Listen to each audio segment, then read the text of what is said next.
What's going on, everybody? Welcome back to another video. Today, we're going to be starting our Power BI tutorial series. Now, I am super excited to start this series with you guys. We're going to be breaking this up in about 6 or 7 videos. I don't really like those super long videos where it's like 4 hours long. I like breaking mine up into chunks. So that's what we're going to do. This is the beginner series. And so we're going to start with the very basics and we're just going to work our way up. And I'm going to walk you through every single step of the way. It'll be very easy to follow.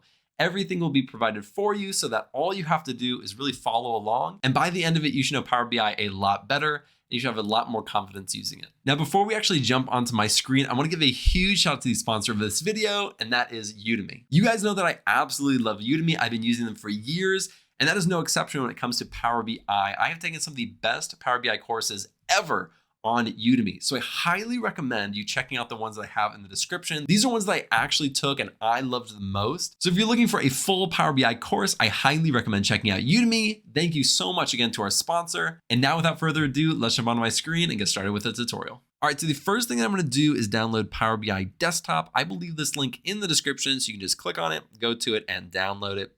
We're going to click this download free button. And once we click it, you can go to the Microsoft Store. And I already have it downloaded. So when you see it, it'll already say downloaded. But for you, you can go in here, you can click download and it will download it for you. I'm on Microsoft, but it may look a little bit different for you if you're on a different system. But once that is done, we are going to open up Power BI. So let's go right down here to our search. Let's go to Power BI. Is going to open up for us. All right, so right away, this is what it's going to look like when you open it. And we're going to go right over here to get data. And let's click on that. And it's going to open up this window and it's going to give us a lot of different options for where we can get data from. Now, some of these are free and some you need to upgrade from, but just taking a quick glance through here, you have a ton of options. There's databases, there's blob storages, there's PostgreSQL or different SQL databases. There's Google Analytics. There's a lot of places. And you can go through the process to connect to that data and you can pull that data in from those data sources. Now, for what we are doing, we're just going to be using an Excel. I'm going to leave the Excel that I'm going to be using in the description. You can go and download it and walk through this with me. So what we're going to do is click on Excel Workbook and we're going to click Connect. So we're going to go right here in our Power BI tutorials folder and we're going to click on Apocalypse Food Prep. So let's click on that and it is going to connect and pull that data in. Now right here we have our navigator. And so if you had a lot of different sheets, you can click on that and choose which ones to pull in. I just clicked on it right over here and we're able to preview the data, but I can't load or transform it yet. I need to select which sheets I'm bringing in. So we only have one, so that's the only one we're going to bring in. So you can go ahead and load the data, or you can click on transform data. It's going to take us to Power BI Power Query, which is going to allow us to transform our data. So I'm going to have an entire video on how to transform the data, but I'm going to give you a really quick glance at it to kind of show you what it is. So right up here, it says our Power Query Editor, and this is the window to basically transform your data and get it ready for your visualizations. Now you can do this in Excel if you want to and do that beforehand, or you can do it here. And there are lots of things that we can do in here, as you can see at the top. Again, I'll have an entire video dedicated to just Power Query. But let's take a quick look at the data and see if there's anything we want to transform quickly before we actually go and start building our visualizations.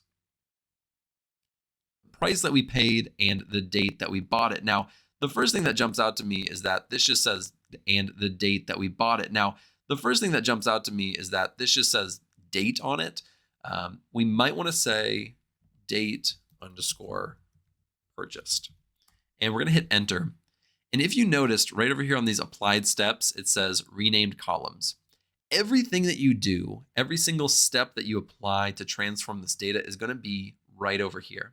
And if I want to, if I go back and I say, I really didn't want to rename that column, I can just click X and it is going to get rid of that and take it back to its original state. So again, I'm just going to say purchased and we're going to enter that. Now, this is our Apocalypse Food Prep. So this is food that we are buying for the apocalypse for this example. And if we look at our products, we have bottled water, canned vegetables, dried beans, milk, and rice. And all of that stuff makes sense, except for the milk. Milk will not stay or last long in the apocalypse. So I think what we're going to do is we're going to filter that out really quickly, and we're going to click OK. And right over here again, it says filtered rows. And so now if we scroll down, there's no milk. So what we are going to do is we're going to go over here to close and apply. And it is going to actually load the data into Power BI Desktop. So on this left-hand side, it immediately takes us to the Report tab.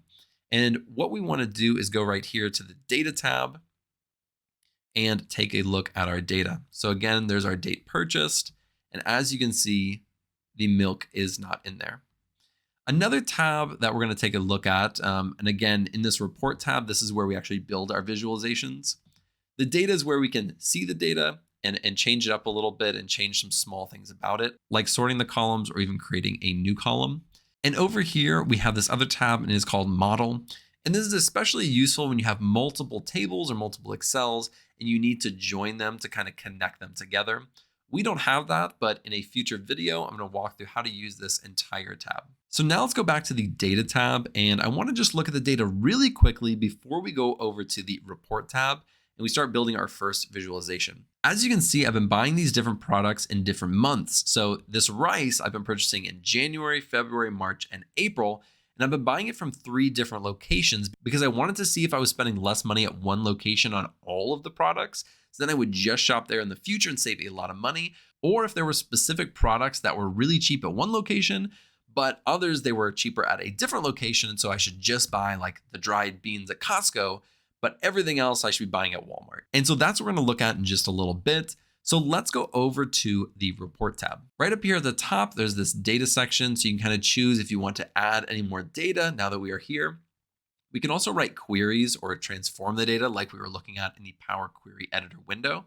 Over here in the insert, we can add a new visualization or a text box. And then in the calculation section, we can create a new measure or a quick measure. And then over here, we have share, where you can actually publish your report or your dashboard online. Now, over on the visualization section on this far right, this is a very important area. This is where a lot of the actual creating of the dashboards happen. So let's take a look really quick, and we'll get into a lot of these things as we're actually building our dashboard. So we're not just sitting here looking and talking, we're going to be actually building and doing. All right, so we're going to click right here on this drop down on sheet 1, and it's going to show us all of our columns. Now, 2 of the things that we wanted to look at were, where are we spending the least amount of money buying the exact same product? That'll help us determine where we want to shop. And the second thing was, should I be buying all my products at the same place? Or are there certain products that they're going to be cheaper at a specific store and I should buy it there? So let's start out with the first one, which we're just going to see with the store and the price, where we're spending the least amount of money. And just at a quick glance, we can see we're spending the least amount of money at Costco at $210 versus Target $219 and Walmart at $225. And that really answers our question, but we want to visualize it better, be able to see it in an easier way. So we're going to go right over here, and we can click on a lot of these, but the one that probably makes the most sense is the stacked column chart. And it's going to show Walmart, Target, and Costco. Now they're all the same color. Let's add a legend. So we're just going to drag store over here down to this legend. And let's make this larger while we're working on it. So now we can see we're spending the most amount of money at Walmart, right in between at Target, and then at Costco is the lowest. And so right there, we know that Costco is the place to go for our apocalypse food prep, but is it going to be that way for every product? I don't know. Let's take a look. Let's put this up in this corner and let's start a new one. We're going to need to select the product for sure and the price, and probably additionally the store as well. And let's click on, let's not do this one. We need a clustered column chart. That's what we need. Let's bring this over here. Let's expand this quite a bit. And so really at a glance, this is giving us everything that we need. We can see each product right here, and we can see how much we're paying per store. And so for rice, we're paying, it looks like a lot more for our rice at Walmart, while at Target is actually where we are paying the least. Now, if we look at all of these, it looks like for Costco, the only one that we're really paying a lot more on is on our rice. But for our dried beans, our bottled water, we're paying quite a bit less. And really, it's pretty negligible for these canned vegetables. We're paying maybe what, 60 cents, 50, 60 cents more per can. So that's pretty negligible.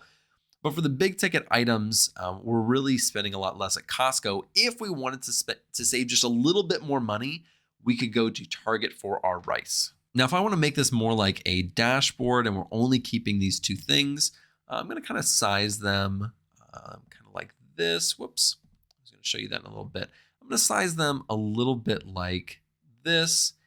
So now that we have that looking good, we want to change the title of both of these. So what we're going to do is go over here in our visualizations and format your visual. And we are going to go to this general, go to title, and now we can name it anything we really want. For this, we're going to say best store for product. And while we're in here, one other thing that I wanted to do is I want to go to this visual. We're going to go right down here to these data labels. Now we haven't added any data labels. So I'm going to click on and you'll see exactly what it does. It just puts the labels and the numbers above it. So you don't have to actually like hover over it and see what it is. Now it is actually rounding these numbers. So what we're going to do is go down here. We're going to go down to values and we'll go down to display units, and it's on auto. So it's auto rounding those numbers. And we're just going to say none so we can see the actual value of these numbers. And we can do the exact same thing over here. It probably is a good thing to do. And it just is going to visualize it a little bit differently in here, but you can always change that if you want to. Go over here to title, and we're going to say total by store. And now we're going to take a look. And so in a matter of minutes, we were able to take our data from an Excel, put it into Power BI, transform it a little bit. Then we were able to create these visualizations that gave us concrete answers to some very important topics. We now know that Costco is the place to go for basically every single product, except if we're buying rice. And if we want to save just a few dollars, we're going to head over to Target. And that is genuinely going to change my shopping habits for the next several years until the apocalypse happens. So in future videos, we're going to dive into a lot of the things that we looked at today, but just in more detail. And then at the very end of this series, we're going to have an entire project where we really use every single part of Power BI and create a beautiful dashboard. And so that's all we have for our very first video in our Power BI series. I hope it was helpful. If you like this video, be sure to like and subscribe below, and I'll see you in the next video.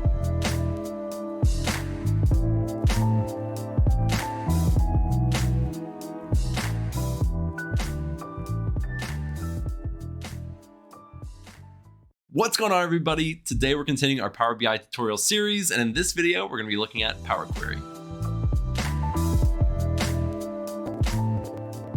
Now Power Query is really great because it allows you to actually transform the data before you actually get it into Power BI. So if you want to make any changes like adding or deleting a column or changing the data type or a ton of other things, you can do all of that in Power Query. Now, without further ado, let's jump onto my screen and get started with the tutorial. All right, so before we jump over to Power BI and start using Power Query, I wanted to take a look at the data. And this is the Excel from our last video called Apocalypse Food Prep. And in that video, we went through and we bought some rice, some beans, water, vegetables, and milk, all for the apocalypse, getting prepared for that. Now we decided to buy some additional things like rope, some flashlights, duct tape, and a water filter, several water filters. And after we purchased those, our boss or whoever we're working with or somebody decided to go and make a pivot table. Now in this pivot table, they kind of broke it out by Costco, Target, and Walmart and had all the items, had some subtotals as well as some grand totals right here. And then they decided to kind of copy and paste that into this. And you'll see this a lot when you're working with people who use Excel. They like to kind of make things like this, maybe make it into like a table or format it a little bit differently, but you'll see stuff like this a lot. So this is what we're going to actually pull into Power Query and work with. Now we're going to imagine that this is all we have. This is the only thing we were working with, and I'll kind of reference this pivot table a little bit, but we're going to pretend this is all we have. And we want to transform it to make it a lot more usable to where we can make visualizations with it. So let's hop over to Power BI and pull this Excel in. So what we're going to do is click Import Data from Excel. We're going to click Apocalypse Food Prep and click Open. And then it's going to bring up this window right here. Now, this is where we can choose what data to bring in. So we can take a preview and just click on it real quick. And this is the pivot table that we were looking at. So it does have that pivot table. So we are able to pull in just a pivot table. And then we have the purchase overview, where it's kind of that formatted thing that we were just looking at with all the colors. We're going to pull both of those in. So we're going to pull in the pivot table and the purchase overview. Now we could just load it, or we could transform it. And we're going to click transform, and that's going to bring us to Power Query. So let's click on transform data. So now really quick, before we actually jump into working through this and transforming it, I want to show you what the Power Query editor looks like. So if we go right over here, we have our queries, and these are the tables that we actually pulled in, and we can click on those and kind of go back and forth between them. Now up top, we have our ribbon, and the ribbon offers a lot of functionality. We have things like remove columns, keep rows, remove rows, split columns. These are all things that we're likely to use when using this Power Query editor. There's also another tab called Transform, where there's a lot of functionality here as well. Things like unpivoting a column or transposing columns and rows, and using a first row as a header. Some of the things that we'll be looking at today. There's also another tab called Add a Column, and this one's pretty self-explanatory, where you can add additional columns like deleting a column, creating an index column, or a conditional column. Those are the three main ones. There's also View, Tools, and Help, but we're not going to really be looking at those today. And then on the far right side, we have our query settings.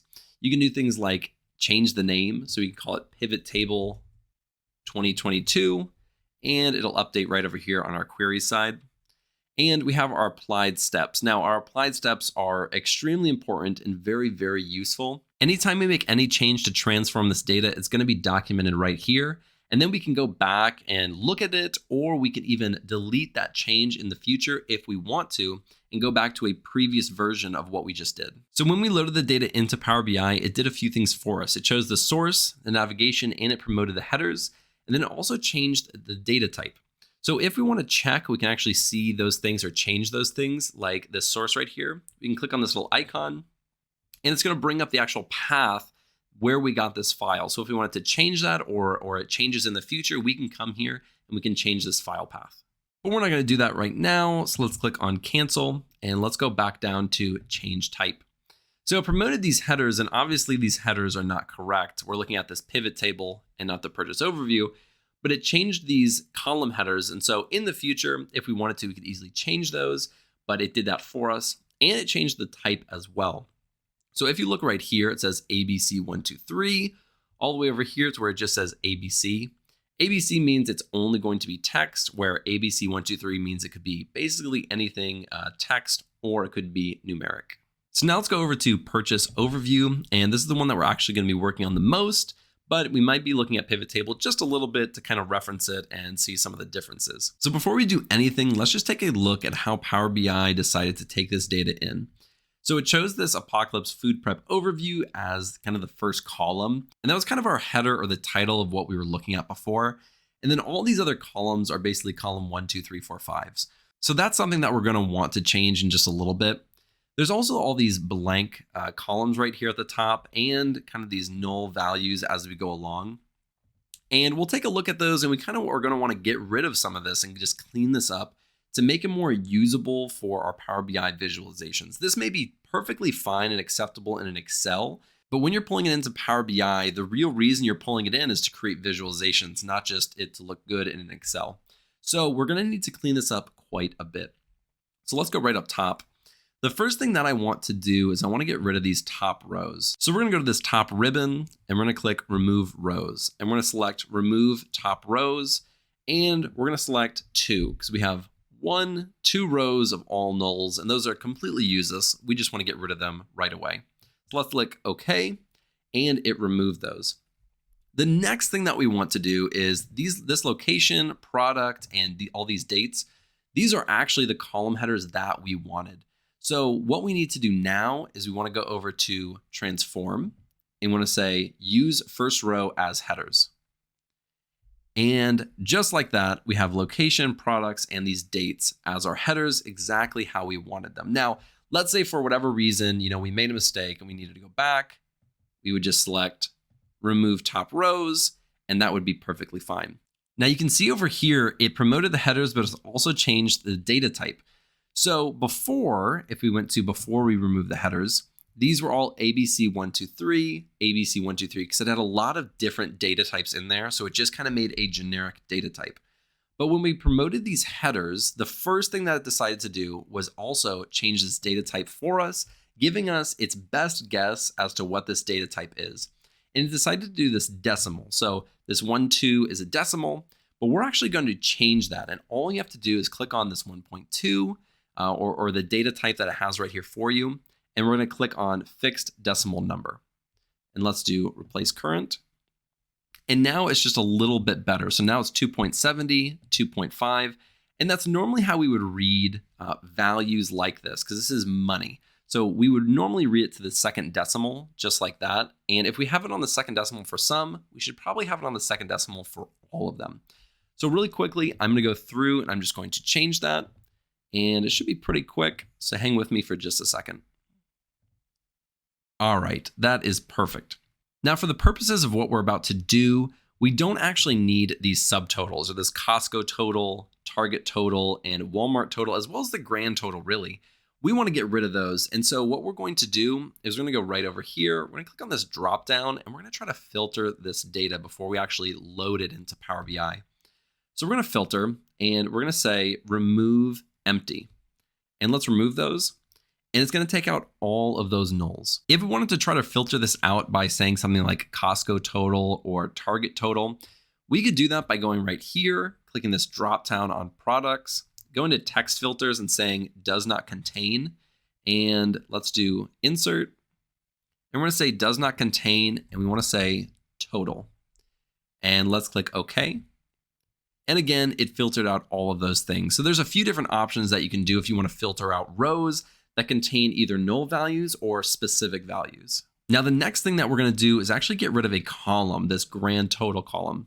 And so what we're going to do is we're going to click on the very top part where it says grand total. We're going to go back over here to home and we're going to click on remove columns. And it says insert. That's because we're on this filtered rows 1 right here. But what we're going to do is just insert that and it'll insert it right there. That's totally fine. We can just move it to the bottom. Now we got rid of this column entirely. Now, this looks really good visually. I like how this looks. I like how everything is set up. The biggest thing about this is that when you're actually wanting to use this for visualizations, these columns as dates doesn't really work too well. And so what we're going to want to do is we're going to want to transpose this or pivot this to where these dates are actually rows. So what we're going to do is select the first date, which is January 1st, all the way through April 1st. And we're going to hit Shift and click on that April 1st right there to select all of them at the same time. And then we're going to go over here to the Transform tab. And we're going to click Unpivot Columns. And let's see what this does. And so now what we've done is we've basically recreated our original Excel that we had. So let's go back and take a look really quickly at that. So this looks almost identical to what we have in Power BI right now. And this is extremely usable and very good for visualizations and is much, much better than this. But again, we were pretending that this is what we were given at the beginning. So you have to imagine, somebody just handing you this and you need to make it much more usable for visualizations in the future, which happens a lot. And we actually wanted to create this, we just weren't given this. Now, a few last things that we might want to do is we want to clean this up just a little bit. We're going to select the data type and change this to date. And then we're going to select the value. And I double clicked on the value and I actually want to call this cost or product cost. Product underscore cost. And then for the location, I actually want this to be called store. So now this looks really good. But I want to show you one thing really quickly on this pivot table 2022. So let's go back here. This looks very similar to how we had it when it first started. One thing I wanted to show you really quickly, and I want to click on this first one. We're going to make this our column header, and then we're going to try to pivot or unpivot this January, February, March, April. So really quickly, let's do that. So we're going to transform, use first row as headers. So now we have this January, February, March, April. Now, if you notice, these are not dates. These are actually text. It says January, February, March, and April. So if we go to do this and we click unpivot, and here's the columns that are created when we unpivot it. It is January, February, March, and April. These are not dates. So we cannot go and change this to a date because that would error out because it's actually text. So it's something that you want to look out for. It's something that you need to be aware of, and you can change that in the pivot table. So you want to be aware of how it actually sits and looks in the Excel or whatever data source you're pulling from before you actually pull it into Power Query to transform. And now the very last thing that we need to do to finalize all of this is go over here to close and apply. And once we click that, everything that we've worked on is going to be applied to the actual data, and it's going to load into Power BI to create our visualizations. So let's go ahead and click on that. And so now the data has been pulled into Power BI. Let's go right down here to data, and we can see the data right here. If we need to transform this data again, we can bring it back into the Power Query editor window by just clicking the transform data button, and it's going to bring us right back. So I hope that this was helpful. Thank you so much for watching. If you like this video, be sure to like and subscribe below and check out all my other videos and everything data analyst related. And I'll see you in the next video.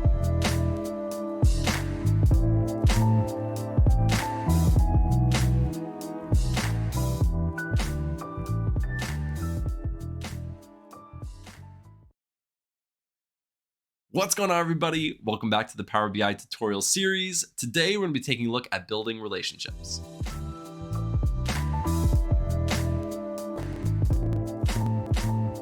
Now, when you import multiple tables from either the same data source or multiple data sources, you want to tie them together so that when you're creating your visualizations, everything is connected. So in this tutorial, we'll be walking through how to create those relationships to make sure that all of your tables are connected properly. And without further ado, let's jump onto my screen and get started with the tutorial. All right, so before we jump over to Power BI and start creating our relationships and our model, I want to take a look at the data in Excel. We realized we were buying so many products for the apocalypse that we decided to start our own store, and we have several customers and some client information down here. And so I wanted to take a look at some of the columns and these tables that we're going to be looking at. First thing we have is the apocalypse store. These are the things that we are selling. I know it's a very limited inventory, but these are the really high sellers. These are the ones that I wanted to sell. So we have this product ID, our product name, price, and production cost. Then we have this apocalypse sales. This is how many sales we've actually made to our customers. So we have this customer ID, our customer name, product ID, order ID, units sold, and the date it was purchased. And then we have our customer information right here. Here are all of our clients. So we have this customer ID, customer, address, city, state, and zip code. So now that we've taken a look at our data, let's go and load it into Power BI. So we're going to say import data from Excel. We're going to choose this model right here. I'm going to click open, and we are going to want all three of these. So I'm going to click on all of them, and we're just going to load it. We're not going to transform the data at all. On the left-hand side to our model tab. And let's scoot this over just to our model tab. And let's scoot this over just a little bit and move back. And we're going to move these tables up to where it's a little bit easier to see. So right off the bat, you can already see that there are these lines between these tables. So there are already relationships that Power BI has automatically detected and created. From my experience, Power BI actually does a really good job at creating these relationships automatically, but we're going to go in and take a look at these and kind of see what everything means. And then we're going to go back and create these relationships from scratch just to make sure that we know how to do every single part. So to get us started, let's double click on this line connecting the customer information table to the apocalypse sales table. And it's going to bring up this edit relationship page right here. So this line right here connecting these two tables actually gives us quite a bit of information without actually having to click into this edit relationship page. What this is showing is that we have a one-to-many relationship, and there's only one or a single cross-filter direction. And you can find both of those things right down here, and I'm going to walk through what those mean in just a little bit. On this page, you can also see the columns that Power BI decided to choose in order to tie these two tables together. Now, for our example, they decided to use the customer and customer right here from the customer information table, as well as the apocalypse sales. But I don't really want to use those specifically because on this apocalypse sales table, I might remove this customer information and just keep the customer ID. It may have chosen these customer columns because they have the exact same name and really the same information, but I want to use this customer ID anyways. So what I'm going to do is I'm going to click on that column and click on this column, and then I'm going to click OK. And if we go back into it by double clicking again, we're going to see that it now saved that. And if we did what we just did before, which is kind of hover over it, it's going to show us what those two tables are joined on. So opening this back up, let's go down here to this cardinality and cross-filter direction. Cardinality has several different options that you can choose from. You have one-to-many, one-to-one, one-to-many, and many-to-many. Now for this example, we're looking at Apocalypse Sales, and we're going Apocalypse Sales down to customer information. Now there are a lot of rows in the Apocalypse Sales, but there's very few in this customer information, and there's only one customer per row. Whereas in the Apocalypse Sales up here, the customer can have several rows for several different orders. So that's why the cardinality is many to one. Now, if we flip this and we say we want the customer information here, and we want the Apocalypse Sales down here, and we tie that together, now it's going to flip and it's going to say one to many. Now let's look at the cross filter direction, and there's only two options here. It's either single or both. And if we choose both and we click OK, this now goes from a single arrow pointing in one direction to two arrows pointing in both directions. But what does this really mean? So in order to demonstrate this, I'm going to put this back to a single direction. And what we're going to try to do is connect the data over here, or the columns over here, to the columns in this Apocalypse store. So let's go over here to build a visualization. And what we're going to do is we're going to take this customer information, and let's just say we want to look at state. And so I'm going to click on state right here, and I'm just going to make this into a table. And the customer information table is only tied right now to this sales table. So we're actually going to go over to the Apocalypse store, and we want to see how many product IDs are being bought in these different states. So really quickly, we're going to come up here and create a new measure. And all we're going to say is this measure is the count of Apocalypse store product ID. And we're going to create that.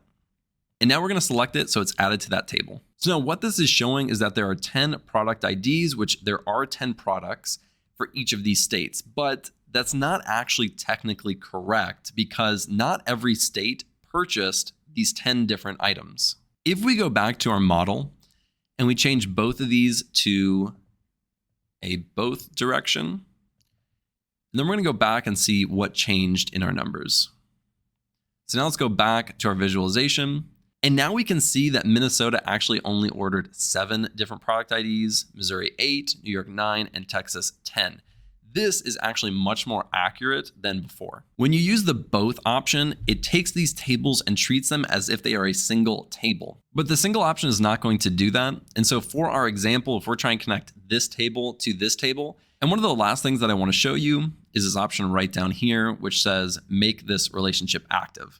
Now, if we don't click this and there are other options in here that connect these things like the customer to the customer, then that may be the active relationship. But if I select this is the active relationship, that means this is going to become the default relationship between these two tables. So now let's come out of here. We're going to click cancel.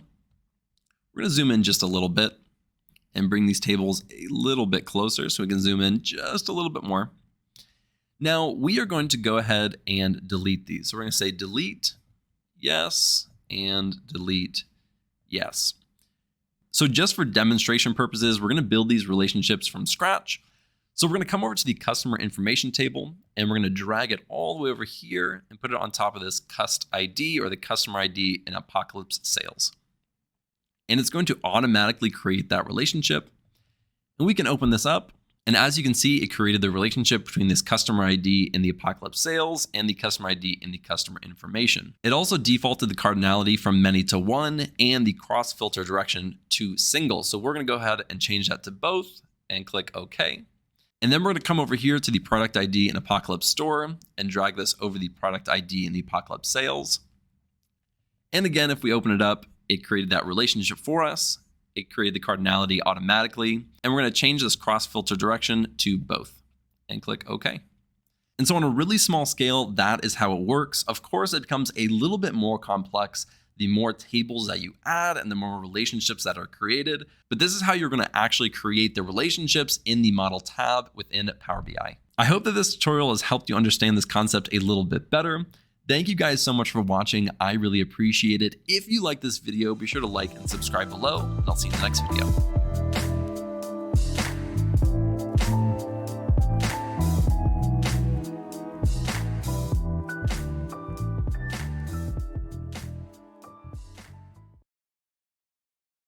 What's going on, everybody? Welcome back to the Power BI tutorial series. Today, we're going to be taking a look at DAX. Now, DAX stands for Now, DAX stands for Data Analysis Expressions, and it's basically a library of functions and operators that help you build formulas. You can use DAX to create measures and calculated columns within Power BI, which can really give you a lot of insight into your data. Honestly, it is not super complicated, and hopefully by the end of this video, you'll have a lot more confidence actually using DAX and Power BI. So without further ado, let's jump onto my screen and get started with the tutorial. All right, so let's take a look at our tables and data before we get started. So we have two tables, the Apocalypse Sales and the Apocalypse Store. For this Apocalypse Sales table, we have the customer, product ID, order ID, units sold, and the date it was purchased. And then for the Apocalypse Store, we have product ID, product name, price, and production cost.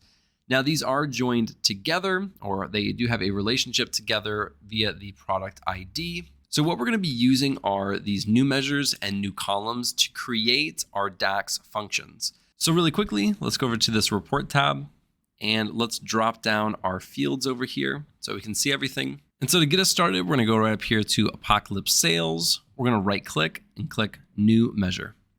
And it's going to open up this right here, which is basically our bar where we can create our functions. And so right here, it's automatically giving us the name measure, but we can change that and we're going to say count of sales.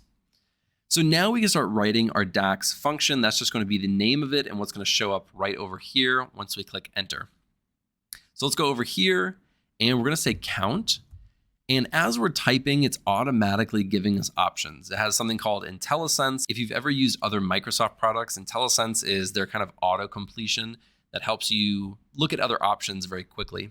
And so we're just going to click on this count and it's prompting us to put in a column name. And so we can come down here and we can select one, or we can type it out and it'll try to predict and help us choose which column to select. So for us, we're going to use this order ID, but let's just start typing it out. We'll say order ID, and then we can click on it. And we're going to close this parentheses and click enter, or you can go over here and click this check mark, but we're just going to click enter. And so over on this right side, it finalized that and saved that. And we can actually look at that by clicking on this box next to it. And we want to look at this in a table. So now we can see that there are 74 sales. Now, for this, we want to see who's buying our products. We want to see what our client name is. So we're going to go over here and we're going to choose customer. And we're going to put customer on top of sales. And we're just going to take a look at it like this. So now we can see that our number one customer is Uncle Joe's Prep Shop. He has 22 orders. Now they have the most orders with us, but it doesn't necessarily mean that they're spending the most money with us, but we can take a look at that later. The next thing that I want to take a look at is how many products we're actually selling. What are our big products that we're selling? We have 10 different items, but I don't know exactly which one is selling the best, if one is doing really poorly and getting no orders. This is something that I want to look into. So all we're going to do is go right back up here to Apocalypse Sales again, right click and select new measure. And for this one, we're going to call it the sum of products sold. And all we're going to start out with is by doing sum. And if this seems familiar to something like Excel, you're 100% correct. It is very similar. And remember, these are both Microsoft products, so there's going to be similar functionality in both of them. And so this DAX is going to have a lot of similarities to exactly how it has it in Excel. So we're going to do an open bracket. And now what we're going to choose is this units sold. We want to sum up all of these units sold and see how many we're actually selling. So we're going to say units sold. I'm going to hit tab. It's going to auto complete that. I'm going to close my parentheses and I'm going to come over here and click this checkbox. So now it's created that measure and we're already selected in this table. So all we have to do is click the check mark and it's going to show us that we have 3,000 total products sold. And we can go through here and see what the big sellers are. And probably the biggest one that I see right off the bat is this multi-tool survival knife. So these DAX functions that you can write can be very simple and lead to really good insights that you can use for the visualizations later on. Now I want to take a look at the difference between something like sum, which is an aggregator function, and something like SUMX, which is an iterator function.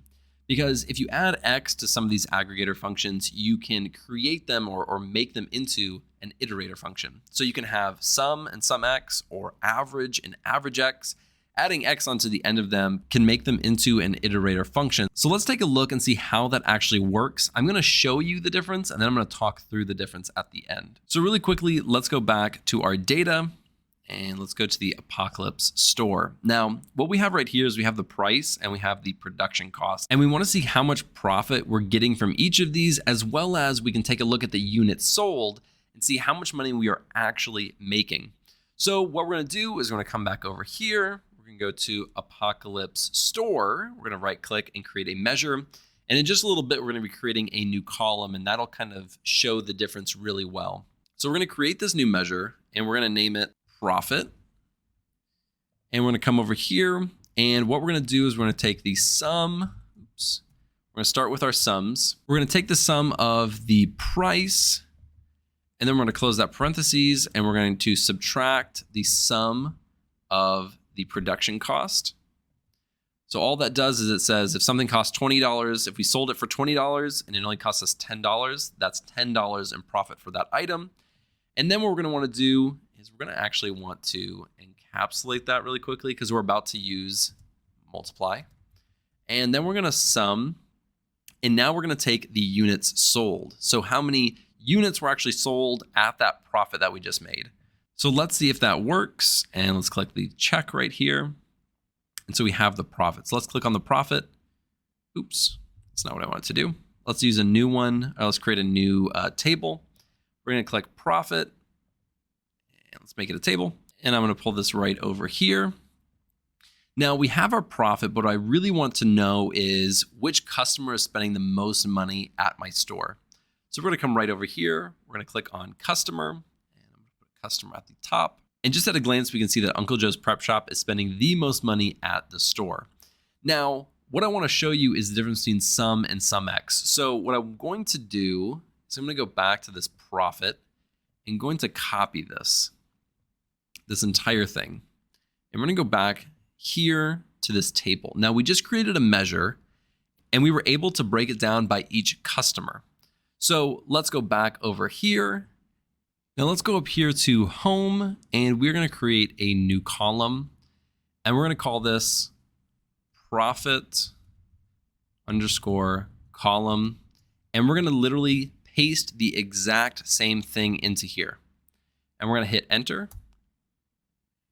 And each row is the exact same thing. So what it's doing is it is going through the price, and it's adding all of it up and calculating it at the bottom. It's adding the production cost. It's going all the way down and calculating it at the bottom.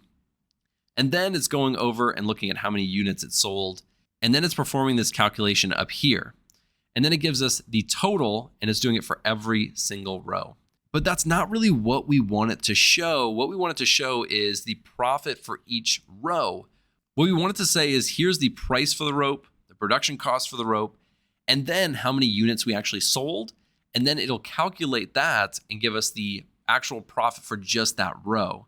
But we cannot do it by just using this sum. What we need to do is use something called SumX. So let's add another column. Let's go back to home. I'm going to say new column.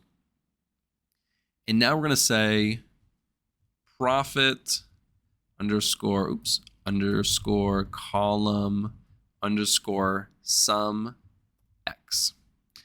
And now we're going to use sum X and hit tab. And we need to choose the table that we want to put this in. So we're going to say Apocalypse Sales, because that's the table that we're looking at right here. We're going to say comma. And now we need to input an expression, which it says it returns the sum of an expression evaluated for each row in a table. Before, when you're just using sum, it's looking at all of these combined. Now it's taking it row by row. So what we're going to do is basically input the same thing as we did before. I'm going to copy, I'm going to paste that. It's not going to be correct. I need to get rid of these sums. But it's basically the exact same equation. Give me just a second. And let's get rid of this sum. And let's see if this works. So let's click the check button. So what this is now showing us is at a row level, this nylon rope made us $51,000, almost $52,000. The waterproof matches made us $15,000. And we can go down and look at each item and see how much that actually made us. versus this profit column.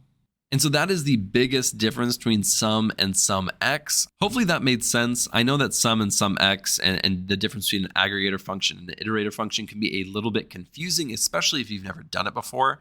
But hopefully that was a good example for you to understand that concept. Now let's go back over here to Apocalypse Sales. Right here we have a date purchase. Now in the DAX function, we have some ways that we can interact with dates. And so I want to take a look at those really quickly. So we're going to go right up here and click on new column. And we're just going to leave that as column. But what we're going to say is day. So there's a few different ones. We have day, dates, YTD, next day, previous day, and weekday.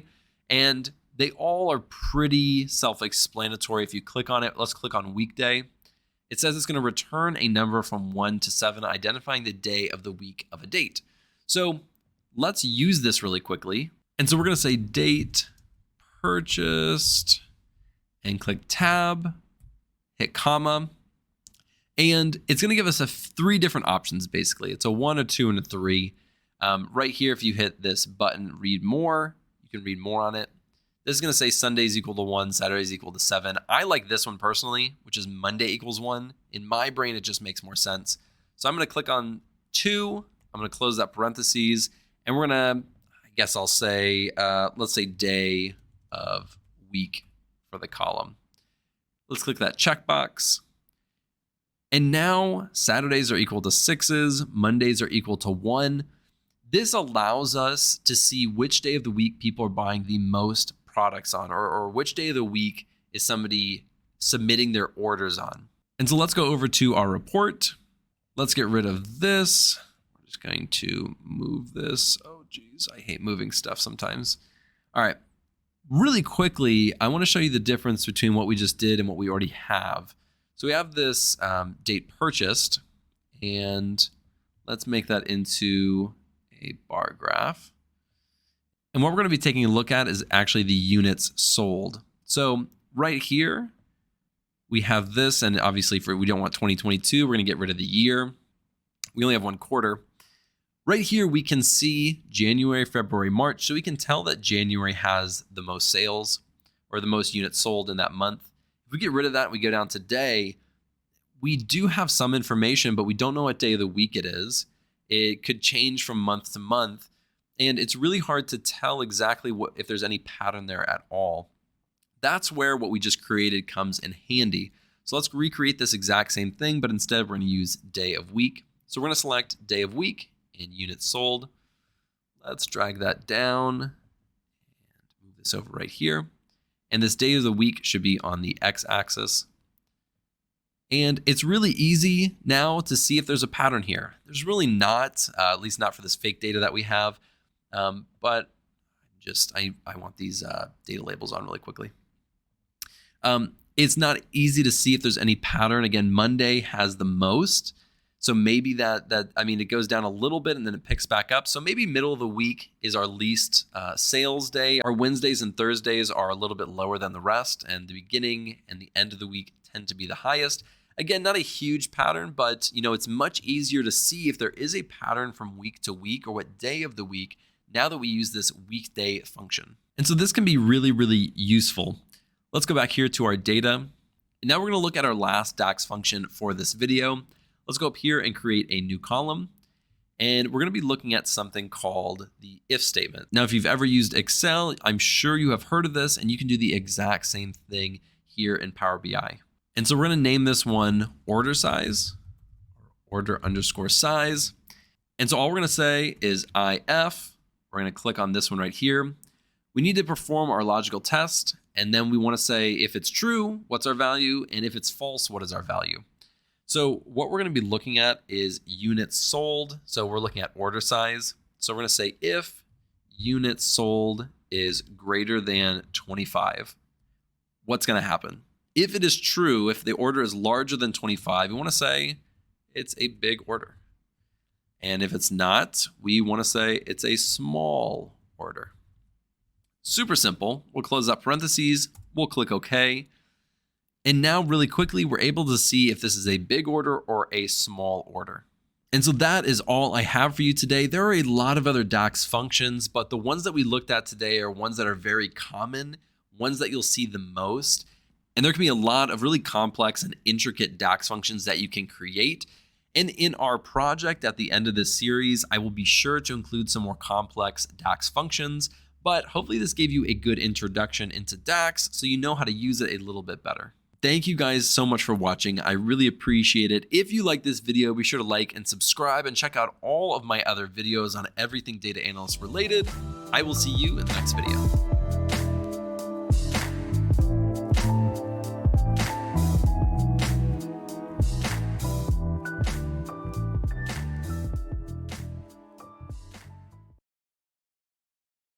What's going on, everybody? Welcome back to the Power BI tutorial series. Today, we're going to be looking at how to drill down in visualizations.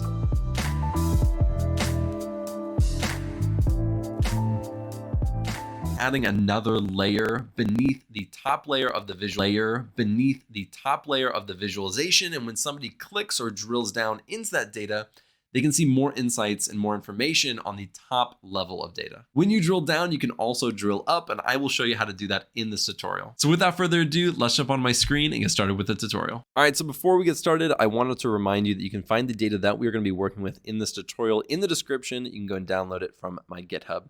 Now, the two tables that we're going to be looking at are Apocalypse Sales and Purchase Tracker. And if you've ever created any visualizations, you've probably seen something like this where you'll have the store and the price, and this is the things that we actually bought. So this is the total amount of Apocalypse prepping equipment that we bought. And we'll put the store in this legend right here.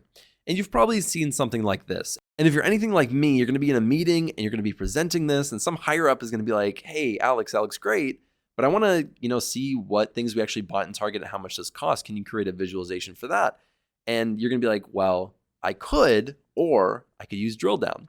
And so you could have done this in the first place, which you should have. So what we're going to do is we're going to say the product right here, and these are going to be the actual things, and we're going to put it right under store. Now you can't see these things, right? But there is a hierarchy here. So once we added this, these options became available. Let's take it out, and all those just disappeared. And then if we add it back right here, they came back. And so you can do right here, which is click to turn on drill down. You can go to the next level in the hierarchy, or you can even expand all down one level in the hierarchy. So let's look at each of those really quickly. So let's click on this one. It's just going to turn on drill down mode. So now if I go and I click on target, it's going to drill down into these. And if we want to, I can then put product under this legend.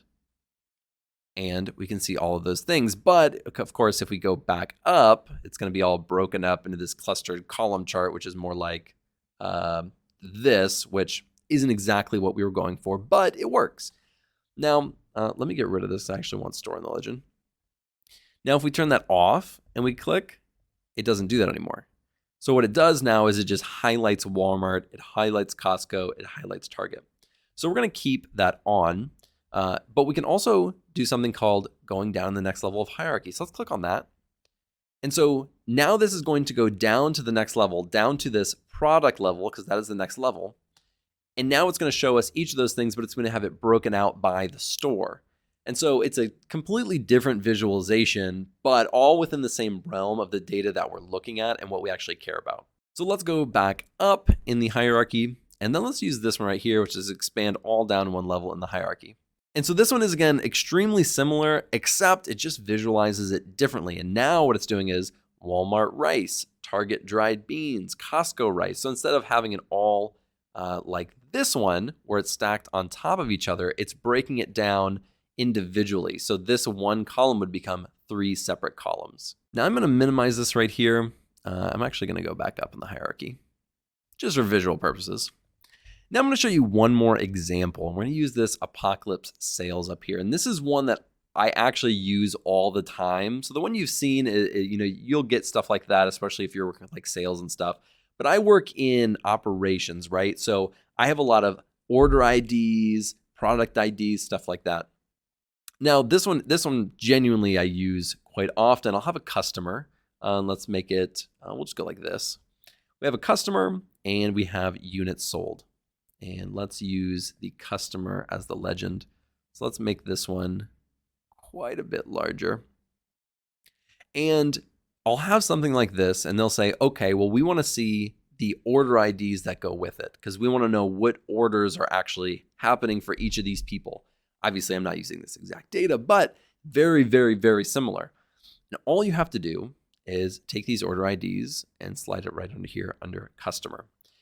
And this visualization right here is something I've done 1,000 times, because what happens is some stakeholder in our company is saying, hey, Alex, we want this, and we want to drill down on this IP address. We want to drill down on this certain database. We want to drill down on something, and we want to see the order IDs within them. So then all you do is you turn on drill mode or drill down mode, you'll click on it, and you can see every single order ID that's in there. And then they can go and look those up in their system and resolve them or whatever they're trying to do with it. And it helps a ton. And it's very, very useful. This one is extremely applicable. And that's really all drill down is. Again, you have these different hierarchies as well. But for different things, it's not as useful, as you can see. We also have this hierarchy, which again is not as useful. So it just depends on the data that you're using and how you want to use this drill down effect. But I promise you that drill down is used all the time, especially when you're giving presentations where people want to know more information than just the visualization that you're presenting. So I hope that this has been helpful. I hope that you understand drill down a little bit better. If you like this video, be sure to like and subscribe and check out all my other videos on Power BI. Thank you, and I'll see you in the next video.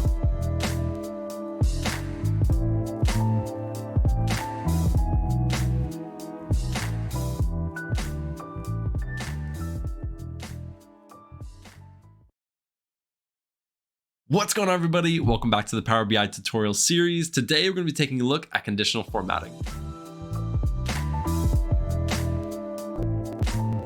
Now, conditional formatting may sound familiar because we looked at it in the Excel series, and it's very similar how you use it in Excel versus how you use it in Power BI. Conditional formatting allows you to take a table or a matrix within Power BI and use those cells to color code them and create gradients and different visualizations within the actual table or matrix. I'm excited to start this one, so let's jump over my screen and get started with the tutorial. All right, so before we get started, if you want to use the data that we're using in this video, you can find it in the description on my GitHub. Now, conditional formatting is super simple, and you've most likely used it in Excel before, but you can also use it in Power BI, and let me show you how to do that.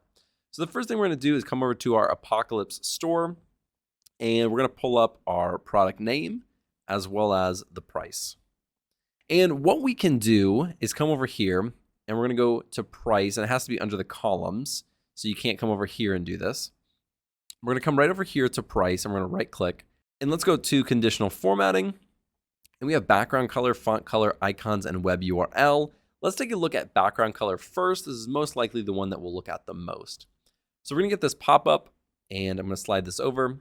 Now, there's a lot of different things we can customize in here. And the first thing I want to take a look at is format style. We have the gradient, and what it's going to say is the lowest value will be this color, highest value will be this color. It'll give us this gradient color scale.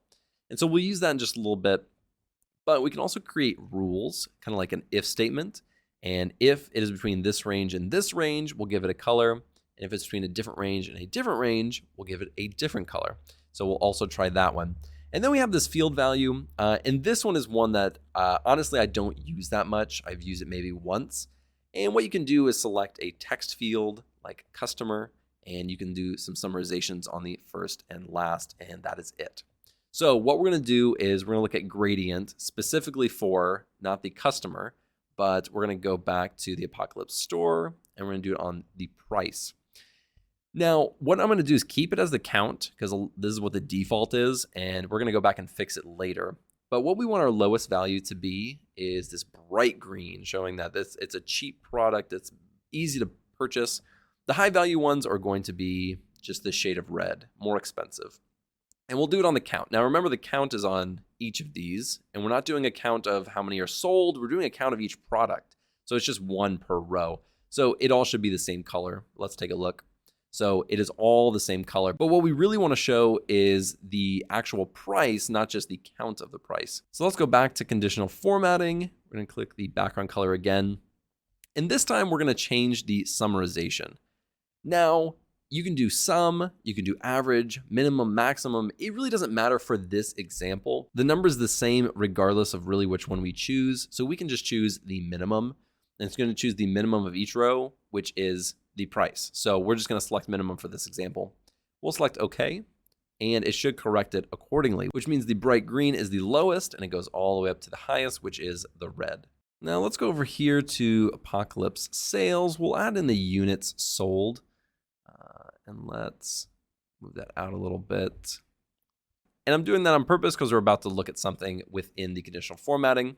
So let's go to units sold and we'll look at the conditional formatting for this one. Now, if you noticed, we now have a new one on here called data bars. Now we're able to see data bars on units sold and not price because units sold is something like a sum, an average, something that's aggregated. But let's take a look at data bars because I want to show you how to use this, and then we'll go back to the background color. So for data bars, we are going to be taking a look at the lowest to the highest value. Again, we're going to go from bright green all the way to this exact red. It's going to be from left to right. And what it's going to show you is if it is a positive number, which all of these are, is going to be a green bar basically representing the number that you see in here along this line. So let's click OK. And we're going to be able to see the highest numbers. And let's scooch this over quite a bit so you can kind of get a better understanding. And we're going to do it from highest to lowest. So we sold the most multi-tool survival knives at 477. And so this entire bar, this row, is entirely filled up or almost all the way filled up. While as it gets lower and as we sell only 182 solar battery flashlights, the bar is going to represent that and show that. Now, I'm about to completely mess up this visualization on purpose because it's about to get very messy to show you that you can do a little bit too much. It is possible. What we're going to do is we're going to go right over here to this background color units sold, and instead of gradient, let's look at rules. Now, with the price, we just did a gradient scale, but we can do basically groups of these and say if a number is greater to or equal than this number, then it's going to be a certain color. And then if it's in a different range, we can give it a different color. So we're going to say if it's greater than or equal to 0, and we're going to say number, not percent. And if it's less than 266, because we have 265 right here, let's make it a nice like gold, a beautiful, lovely mustard gold, just great. Now we're going to say if it's greater than or equal to, and we'll do 266, because this says less than 266, so it should be greater than or equal to 266 number. And if it is less than, we'll say 500. Now we want to do this one and we'll give it, let's do like a peach. And we'll click OK. And now we have another conditional formatting on top of that that can give us more information. Now, again, you should not do this. It's just too many. Now let's go one step further and make it even more ridiculous and show you one more thing before I show you how you may actually want to use this. Let's go back to units sold. We're going to right click, go to conditional formatting, and you can do something called icons. Font color is the exact same thing as background color, except it changes the font. And so I'm not really going to look into that one. Icons are very simple, extremely similar to Excel and how you've seen them. And the rules that you can apply to them are basically the same as if you're doing like a gradient. And it's these if statements that we saw before. Now it auto gives us this right here, which basically says 0 to 33%, 33 to 67, 67 to 100. If it's in the bottom 3%, it gives us this red, the middle is yellow, and the top is green. So we can go through and change all of this, but honestly, this looks pretty good. So let's click on it. And so the ones that are our least sellers are these red ones right here, and the top sellers are up here. Now, this is just based on units sold, and this looks absolutely terrible. So let's kind of take this exact information, but make it a little bit better. So we're going to create a new visualization, or at least a new table. So let's click on product name, and we'll take the price, units sold, and revenue. And what I think makes the most sense for looking at revenue is these data bars right here. But there's only one problem. I can't do that because it's not summarized like units sold was. But what I can do is to get those data bars is I can come right down here. Instead of saying don't summarize, I can summarize it, and I can just click the sum. So it now is summarized. It's the exact same number, but if I right click on here as sum of revenue, I go to conditional formatting, I can now use those data bars. And so we're going to use those data bars, and we're going to say for the lowest value and the highest value, and let's just make it a nice, maybe a darker green. I don't want it to, wow, that's hideous. Let's make it this color right here, a nice dark green. And there's no negative, so it doesn't really matter. We're going to go left to right, and you can show the bar only, but we're going to keep it because I want to see it. And we're going to go just like this. We're going to order. And this is pretty telling. Honestly, I did not think the weatherproof jackets were performing so well, but I mean, they are by far our #1 seller. So, you know, our weatherproof jackets, multi-tool survival knives, and the nylon rope are outperforming all of our other products. So those might be the ones that I focus on the most, while duct tape, the N95 masks, and waterproof matches, I mean, those are garbage. So I might be looking to replace those in the near future with some other items that might sell a little bit better. So that's how you use conditional formatting, and it's actually pretty useful. There are a lot of times where I've done something like this in an actual visualization for work, and it looks something like this. It just depends on what you're visualizing, but this is very much a simple thing that you can do to just add a little bit more information and actual visuals to this little chart or table that you're going to create. Sometimes it's just better to have these simple visualizations on this table rather than just having the numbers themselves. Makes it a little bit more easy to read and understand. So again, I hope that this was helpful. Thank you guys so much for watching. I really appreciate it. If you like this video, be sure to like and subscribe, and check out all my other videos on Power BI, and I'll see you in the next video.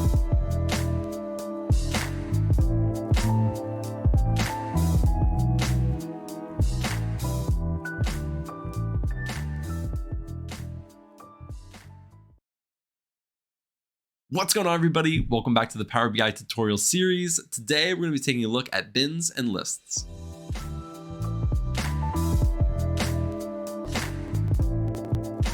Now, bins and lists are really useful because they allow you to group things together to analyze and visualize them easier. So in this tutorial, I'll show you how to create your bins and lists, and then we'll create some visualizations to show you how it can be helpful. So without further ado, let's jump on my screen and get started with the tutorial. All right, so before we get started, I wanted to let you know you can go and download the data that we're going to be using in this tutorial. In the description below, it is on my GitHub. So we are going to be looking at bins and lists today. And for this, we're going to be going over here to this Apocalypse sales. And let's open up our data right over here. And we want to look at Apocalypse sales. Really quickly, I feel like more people would know what a bin is. So we'll kind of start with a list, just go a little bit backwards than we normally would. I'm going to use this customer, or we're going to use this customer column right here for a list really quickly. And you can do that in two ways. You can come up here and you can right click on the customer and go to new group. Or you can come over here under this the field section on the far right and go to customer, right click, and click new group. So let's click on that now. And right now is only giving us the list type. It's not giving us bins because bins have to be numeric. So we really can't do that at the moment. So we're going to call this just customer groups, or we'll actually call it list just so it's easier to recognize when we create it. And so all we're going to do is we're going to basically group these, but it's going to be called a list. And so what we're going to do is we're going to select, and we're going to select, and we're going to say group and click on this group button. And then it creates this Alex the Analyst Apocalypse preppers and this prep for anything prepping store. So that it kind of named it for us. But if we double click on it, then we can rename this and we can call this the best prepping stores. And then we have these last two, and we can click on one and then click Control and click on the other one so we get both of them. And then we can click Group, and we can call this, and we'll double click and we'll call this the worst prepping stores. And then that's it. And that's all we have to do. And what we're then going to do, and if you want to undo this and you want to switch it up and do whatever, you can click on group, but we're not going to do that. We're going to click OK. And here is the column that it created. And it basically tells us what list we put it in. If it's Uncle Joe's Prep Shop, that's in the worst prepping stores list. And if it's the Alex the Analyst Apocalypse preppers, that is in the best prepping stores. So it's kind of like an if statement. You could even create a calculated column, do it on this customer, create an if statement. This is just a lot faster and a lot easier than doing that, but it basically would do the exact same thing. Now you can use lists as well on things like numeric. So let's say we have order ID and we'll go to new group and it's gonna auto go to bin because typically that's what you'll use, but you can do list as well. And let's say, we wanna call these like, we'll group these and call these the first, we'll call this the first customers or the first orders because we're looking at order IDs. Look at the first orders. And then we will go back here. We're going on the left side. We're going to click. Oops. We're going to go back to the top. We're going to hit shift, group all of these, and we'll say the latest orders. And you absolutely can do this. Again, this is kind of like an if statement, right? So you're saying if it falls between this range and this range, then it's called the first orders. And if it's between this range and this other range, it's the latest orders. Again, it's just a much simpler version of an if statement. And so you don't have to write it all out. You can just have this user interface kind of do it for you. And it's really, really useful. So now let's talk about bins, and by far the easiest way to demonstrate this, and I'll show you one other way, but by far the easiest way to show this is by using age. And so for absolutely no reason whatsoever, these customer IDs who are right here in this customer information, they decided to give us some of their buyer information who are actually buying their products on their website or in their store. They just decided to give it to us as well as some simple demographic information. I don't know why. But what we're going to use bins for is grouping these age brackets. So, you might be interested in say, well, I want to know if my core population who are buying my products are within a certain range. And you don't want to look at every single age because then it just, in your visualizations, it's not going to look right. You want to kind of group them and make it easier to visualize. So what we're going to do is we're going to go through here and we're going to basically go by tens. So 10, 20, 30, 40, 50, 60. And see what age bracket these people fall in. So we're going to go to age, we're going to right click, and we're going to say new group. And we're going to go to bin, and we'll leave it as the default age bins. And you can do two things. You can do the size of the bins, which splits it by this number right here, or you can go based on the number of bins. So if you only want to do 5 different bins, it'll calculate that for you. And it'll say, okay, if you only want 5 bins, you're going to have to do it at 12.2. If you want 10 bins, it can be 6.1. But it is completely up to you on how you want to do that. You can do the size and we'll just say every 10, which is what we're going to do. Or you can go through and then you can create, how many bins you actually want. So let's go ahead and click OK. And it's going to create those bins for us. So if somebody is 78, they're going to be in the 70s bin. If somebody is 41, they'll be in the 40 bin. If somebody is 29, they'll be in the 20 bin, and so on and so forth. So when we go to visualize this, we don't have 71, 72, 73, 74, have a lot more things on our visualization. It'll just be the 70 or it'll just be the 20. Now we can also use bins on dates as well. So let's go back to Apocalypse Sales. We have this date purchased, so we can create a bin for this as well. So let's go to date purchased. Let's go new group. Now, you can also create a list, and that's totally fine if you would like to do that. And it would look kind of like this, where you can go through and you can select it and you can say, okay, this group, all these dates, you can group those and say this is going to be January. And you can do that, and that's totally okay. But for this one, we're going to do bins. I think it's a little bit easier to do bins because what we can do is go right here and we can specify what we want: seconds, minutes, hours, days, months, or years. And so for the data that we have, it goes January, February, and March. So we're going to do months, and we're going to say the bin size is going to be 1 month. So each month should have its own bin. So it'll be 3 bins total. So we're going to select OK. And as you can see on this right side, we have January of 2022. And that correlates to the January over here. Then it goes down to February, and then it goes down to March. And then when we visualize this, we don't have to do the hierarchy stuff that we do in here where we filter it down to months. We can just use this right here, and that will be our months column. So now let's go over to our visualizations, and we'll see how this looks really quickly. We're not going to look at all of them, but we will take a look at a few of them. So the first one that we can look at is age. So let's look at the buyer ID. And then we'll do age as well. And so let's spread this out.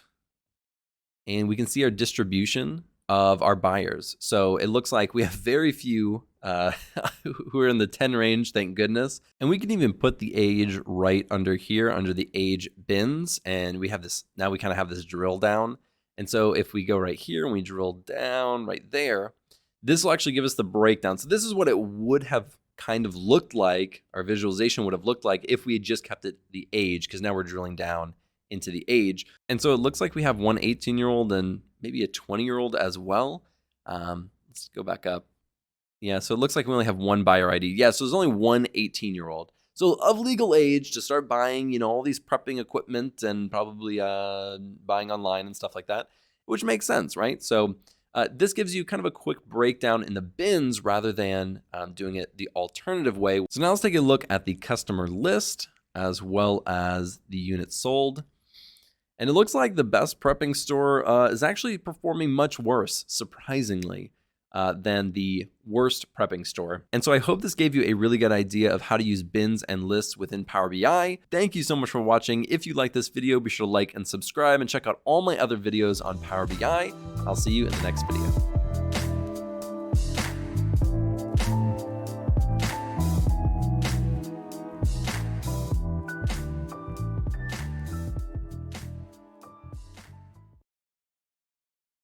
What's going on, everybody? Welcome back to the Power BI tutorial series. Today, we're going to be taking a look at all types of visualizations.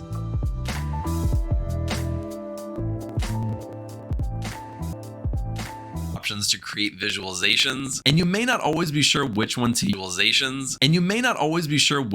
use. And so that's what this video is for. I'm going to walk you through a lot of the visualizations that I like and I use a lot, as well as kind of point out some of the ones that I don't like as much, so that you get kind of a feel for the ones that I think are really popular and that are used the most. So without further ado, let's jump into Power BI and start taking a look. All right, before we jump into it, there is a link in the description where you can get the data that we're going to be using for these visualizations if you want to practice them yourself. Before we actually get into it, we do need to combine this. And if you download that Excel and you see this, you'll have to do the same thing. All we have to say is that this product ID is the same as this product ID purchased. And now we are good to go. We'll do one to many, and it's okay if it's one way. So right over here under this visualizations tab, there are lots of different options, and it can be a little bit overwhelming. You don't really know which one to choose. There are some in here that I have almost never used for my job ever. So I'll point those out as we go through, but the main focus is going to be focusing on the ones that I do use or that I have used and showing you how to actually create that visualization, maybe spice it up just a little bit. But we have a lot of them to go through, so let's jump right into it. And the very first one that we're going to start with, probably the easiest one and the one that you'll recognize the most, is a stacked bar chart. And what we are going to do is go ahead right over here to the product name, and we want this unit sold as well.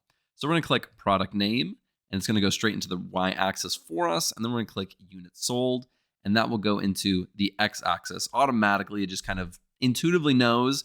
But sometimes it will make a mistake, and then you can just fix it or flip it. And we do want this, let me make this much larger. We do want this to be a little bit more color-coded. That is what this legend is down here. So what we're going to do is drag this product name down to the legend. And now we have each product as its own color.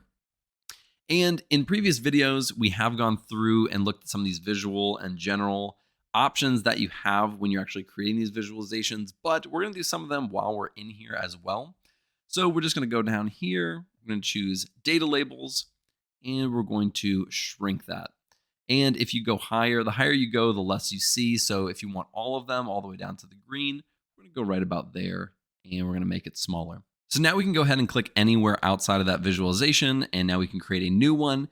If we had just kept it like this, where we were still interacting with this visualization and we clicked on a different one, it would have then changed our visualization completely, which we don't want. So let's hit Control Z, click out of it, and now we can create a new one. Let's go right over here to this 100% stacked column chart. I'm going to click on it, drag it over here, and make it much larger. And we're going to come right over here to this customer information, and we're going to click on Customer. And then we're going to go up to units sold and click on units sold. And we want to break these out. And so basically what this is doing is it's breaking it out by each of these shops. And we can see the total of what they're buying, the units sold. But we want to see exactly what products make up this percentage or this 100%. So we're going to go right over here to product name. We're going to drag that down to the legend.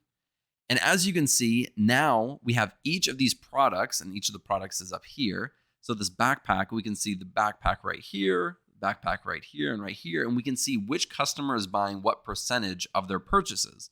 So for this Prep for Anything prepping store, they have a very large percentage, 40% is duct tape. So they're buying a lot of duct tape. So really quickly, we're able to see what clients are purchasing or which clients are purchasing what products the most. So just like this Alex Analyst Apocalypse Preppers, they're buying a lot of water purifiers. We like drinking clean water. That's just what my audience likes. And so, we can easily get a quick glance of that. Again, we're going to go in here. I tend to like putting these data labels on here. That's just what I preference. So, something like this, it looks nice, it looks clean. We can always go back and change these names, which we'll do for this one. So we're going to go over here, we'll go to title, we'll go down to the text, and we'll do customer breakdown. Pretend I'm really good at spelling. And we're going to do it just like that. We'll get out of there. So now we have customer purchase breakdown, and that looks really nice. It's a good visualization, and we're gonna bring that right over here. We're gonna have a lot on the screen, so I may have to make them smaller or larger to fit everything. All right, so let's go on to our next one. Another really common visualization is this one right here, which is the line chart. And the line chart is great, especially when you're using things like dates. I have found this one to be the best, and a lot of people use this as well. So we're going to go right over here and click on date purchased, and then units sold.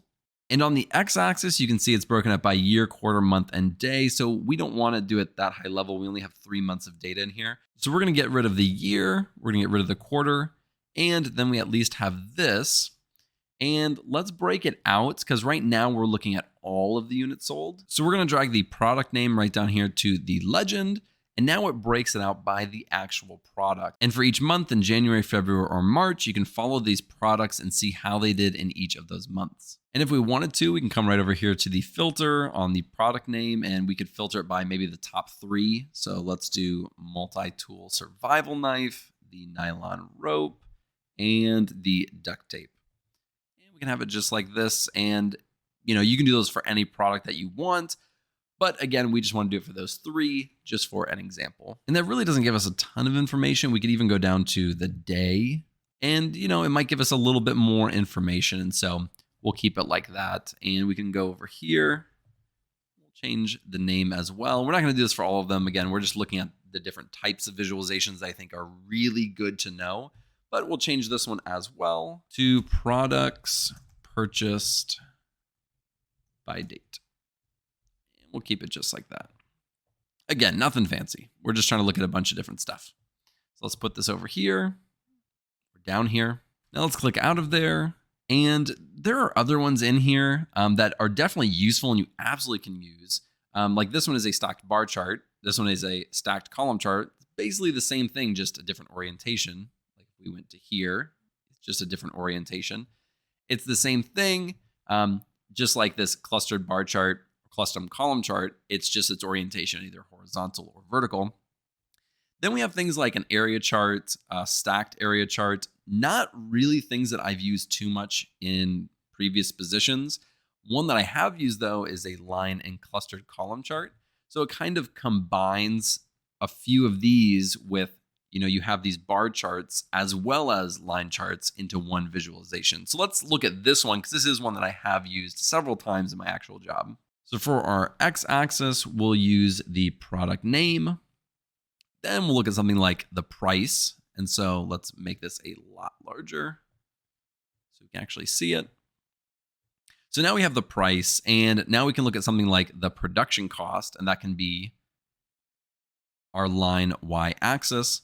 So now we're looking at the price of it, how much someone is actually paying for it. And then we're looking at how much it's costing us to actually produce that product. And so really quickly at a glance, you can kind of see that it's around the halfway to 2/3 point on most of these. you can see that the production cost is always lower than the actual price because, of course, we're out here to make a profit on these products. So let's minimize this one. We're going to put this one right down here.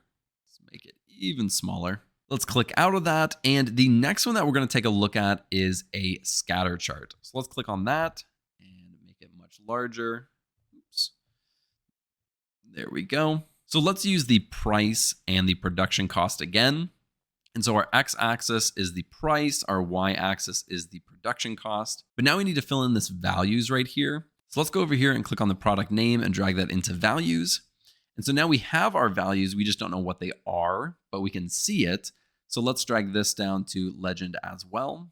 And it breaks it out and we kind of have this scatter plot. And for this fake data that we're using, it doesn't really show a lot. But if you're using real data, you can definitely find outliers and trends and patterns using this type of visualization. Let's go ahead and make that one small as well. Drag it right down into the corner.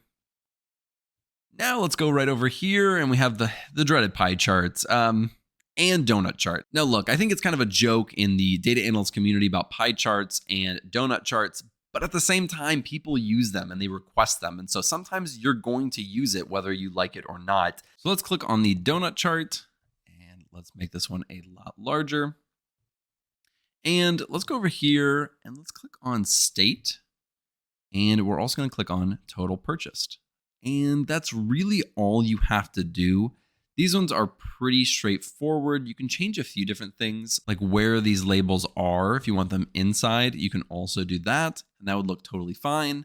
Again, I'm just not a super huge fan, but you will get this one requested. People like this and want to see it. And the reason a lot of analysts don't like using this is because when you start glancing at these, it's really hard to tell the difference between these sizes.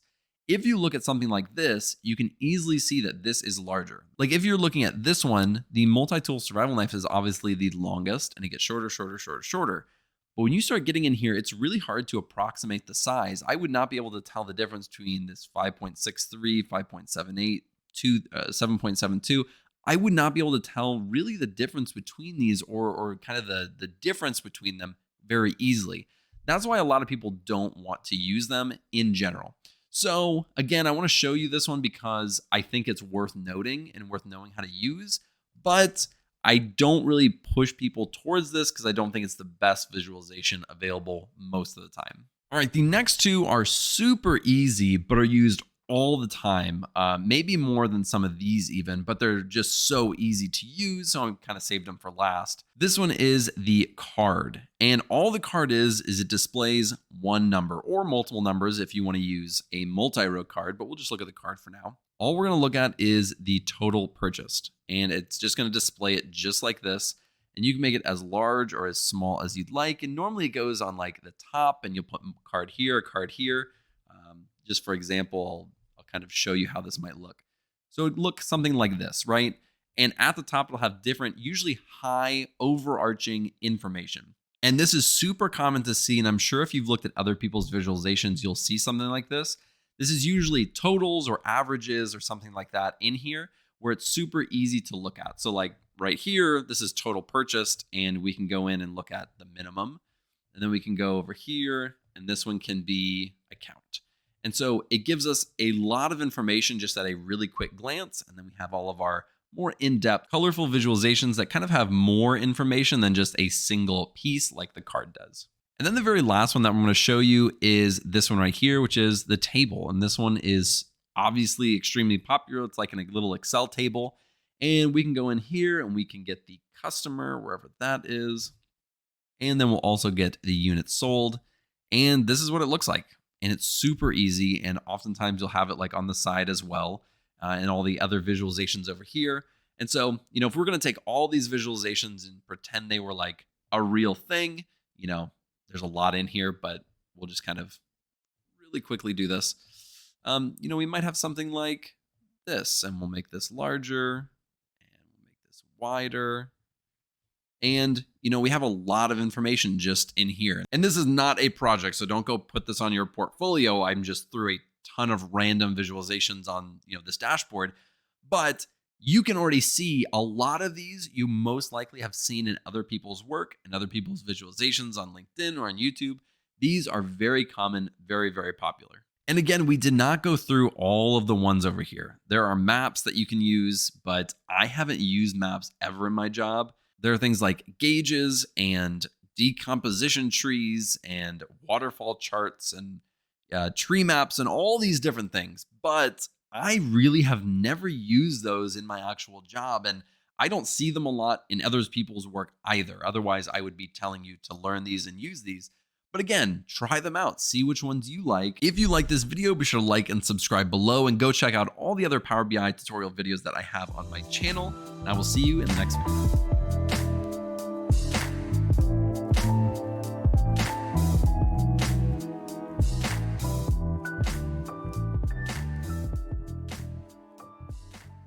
What's going on, everybody? Welcome back to the Power BI tutorial series. Today, we're going to be working on our final project.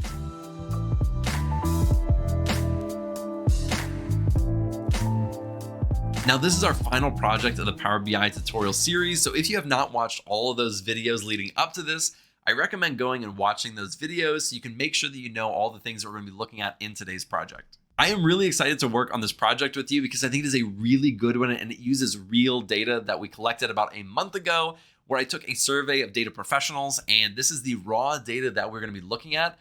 And so I think it's just really interesting that we collected our own data and now we're using it for a project. We're going to transform the data using Power Query, and then we'll actually create the visualizations and finalize the dashboards, as well as create a theme and a different color scheme to kind of make it a little bit more unique. Without further ado, let's jump onto my screen and get started with the project. All right, so before we jump into it, I wanted to let you know that you can get the data below. It is on my GitHub. You can go and download this exact file that we're going to be looking at now. In the past several projects, we have been using this fake apocalypse data set. You know, it was fun, it was, whatever. This data set is real. This is a real data set. It was a survey that I took from data professionals. I posted on LinkedIn and Twitter and all these other places. And we had about 600, 700 people who responded to the questions. So before we actually get into it and start cleaning the data and doing all this stuff in Power BI, I just wanted to show you the data. All right, so this is the CSV that I downloaded from the survey website that I used, and this is completely raw data. I haven't done anything to it at all. But let's go through the data really quickly and we'll kind of see what we have. And we are not going to make any changes at all in Excel. We're going to do all of our transformations, or at least a few transformations, in Power BI because, again, this is a Power BI tutorial and project. So I want you to kind of learn how to use that and not use Excel, because you can go through my Excel tutorial if you want to do that. So let's just look at it in Excel, and then we'll move it over to Power BI and actually start transforming the data. So we have this unique ID. These are all the people that actually took it. Oops, I don't want to do that. We have an email, which this was completely anonymous. I didn't collect any data or user data on this. Then we have the date taken, and let's get into the actual good information. Then we have all of these questions. So we have question 1, which title fits you best? And they can choose things. Now, let's add a filter really quickly so we can look at this. Now, you had the pre-selected ones, which were like data analyst, architect, engineer, but then there was an option where you could say other, and you could specify what that was. So if you look in here, we're going to have all these different other please specify with different titles, right? And there were a lot of them. Now, typically what you want to do is really clean this up. And we're not going to be doing a ton of data cleaning, but we are going to do some in Power BI, but none in here. But typically with this amount of data and the way that it's formatted, we would do so much data cleaning with this one. I mean, there's a lot of work to be done. Like this current year's salary. This is one that I would absolutely be cleaning up because it's ranges and it has a dash and a K and all these numbers. This is something that I would be cleaning up and using, but we're not going to be cleaning this up right now. So anyways, let's just get into it. Let's see what questions we asked. We have the yearly salary. What industry do you work in? Favorite programming language? Then there were a lot of different options. So this was like one question where they picked multiple options. So how happy are you in your current position with the following? You have your salary, work-life balance. Then we have coworkers, management, upward mobility, learning new things. And they could rank it from 0 to 10. So some people ranked upward mobility at 10. Some ranked it a 0 or a 1. And again, they can answer however they want. How difficult was it to break into data? Very difficult, very easy. If you're looking for a new job, we have, what would you be looking for? Remote work, better salary, etc. We have male, female, which country are you from? And then this is more like demographics. So if you're a male, how old you are. And this was in a range. So this is like a sliding bar. So you could slide it to the exact age you had. And there's some people who are apparently 92, which if that's true, I mean, good for you, man or woman. Actually, really quickly, I'm going to see. Just while we're here, I'm going to see if this is a male or a female. That's a female from India. Very cool. So we have all this information, and it is a lot of information. When you have something like this, I mean, there is so much data cleaning that can be done. I mean, I already see like 20 plus different things that I would need to do to make this a lot better. And we also have date taken and the time taken, as well as how long they took on it, like the time spent. Really interesting data. But again, this is a beginner tutorial series. This is the beginner project. So we're not going to do anything too crazy. I will be using this exact data set in a future video, doing a lot more data cleaning and creating a much more advanced visualization with what we have and what we're looking at right here. But for this video, we're just going to be doing a pretty simple visualization and dashboard that you can use to practice with or put it on your portfolio if that's where you're at right now. So let's get out of here and let's put this into Power BI. So let's exit out and let's come right over here to import data from Excel. We'll click on Power BI Final Project and open. We only have the one, so we won't be practicing any joins or anything. We won't be practicing any joins or anything, but we're not going to load it. We're going to transform this data. So let's put it into Power Query Editor. And now we have all of our data in here, and it should look extremely familiar. Now, when I'm looking at this, when I start looking at this information, I kind of need to know beforehand what I want to get out of this. Do I need to clean every single column? Do I just need to clean a few of them? Do I need to get rid of columns? That's kind of where my head's at. And so right off the bat, I can already tell you that there are columns that we can just delete to get out of our way. So we're going to do that at the beginning so that we don't have to do that later on or they're just in our way. So I'm going to click on Browser, and then I'm going to hit Shift, and I'm going to go over here to Refer. And we're just going to go up here to Remove Columns. And everything that we do is going to go over here to this applied steps. If you've been following this series, we can remove things, add things, but anything we do will show up right over here so we can track it and go back if we need to. Now, one column that I know for sure that I'm going to be using quite a bit is this which title fits you best in your current role, because I specifically wanted to do a breakdown of different people's roles and how much they make and different stuff like that. So I know that I want to use this, but as we saw before, there's kind of the issue is it's not very clean, right? It has data analyst, data architect, engineer, scientist, database developer, and then like 100 different options, and then a student or none of these, right? Here, we are not going to take every single one of these options. We're not going to take every single one of these options because this involves a lot more data cleaning. Let me give you an example. This says software engineer. This also says software engineer. And with AI, these two would typically be combined or standardized to software engineer, but it's not very easy to do that in Power BI. We could do that in Excel, but not really in Power BI or even SQL if we pull this from a SQL database.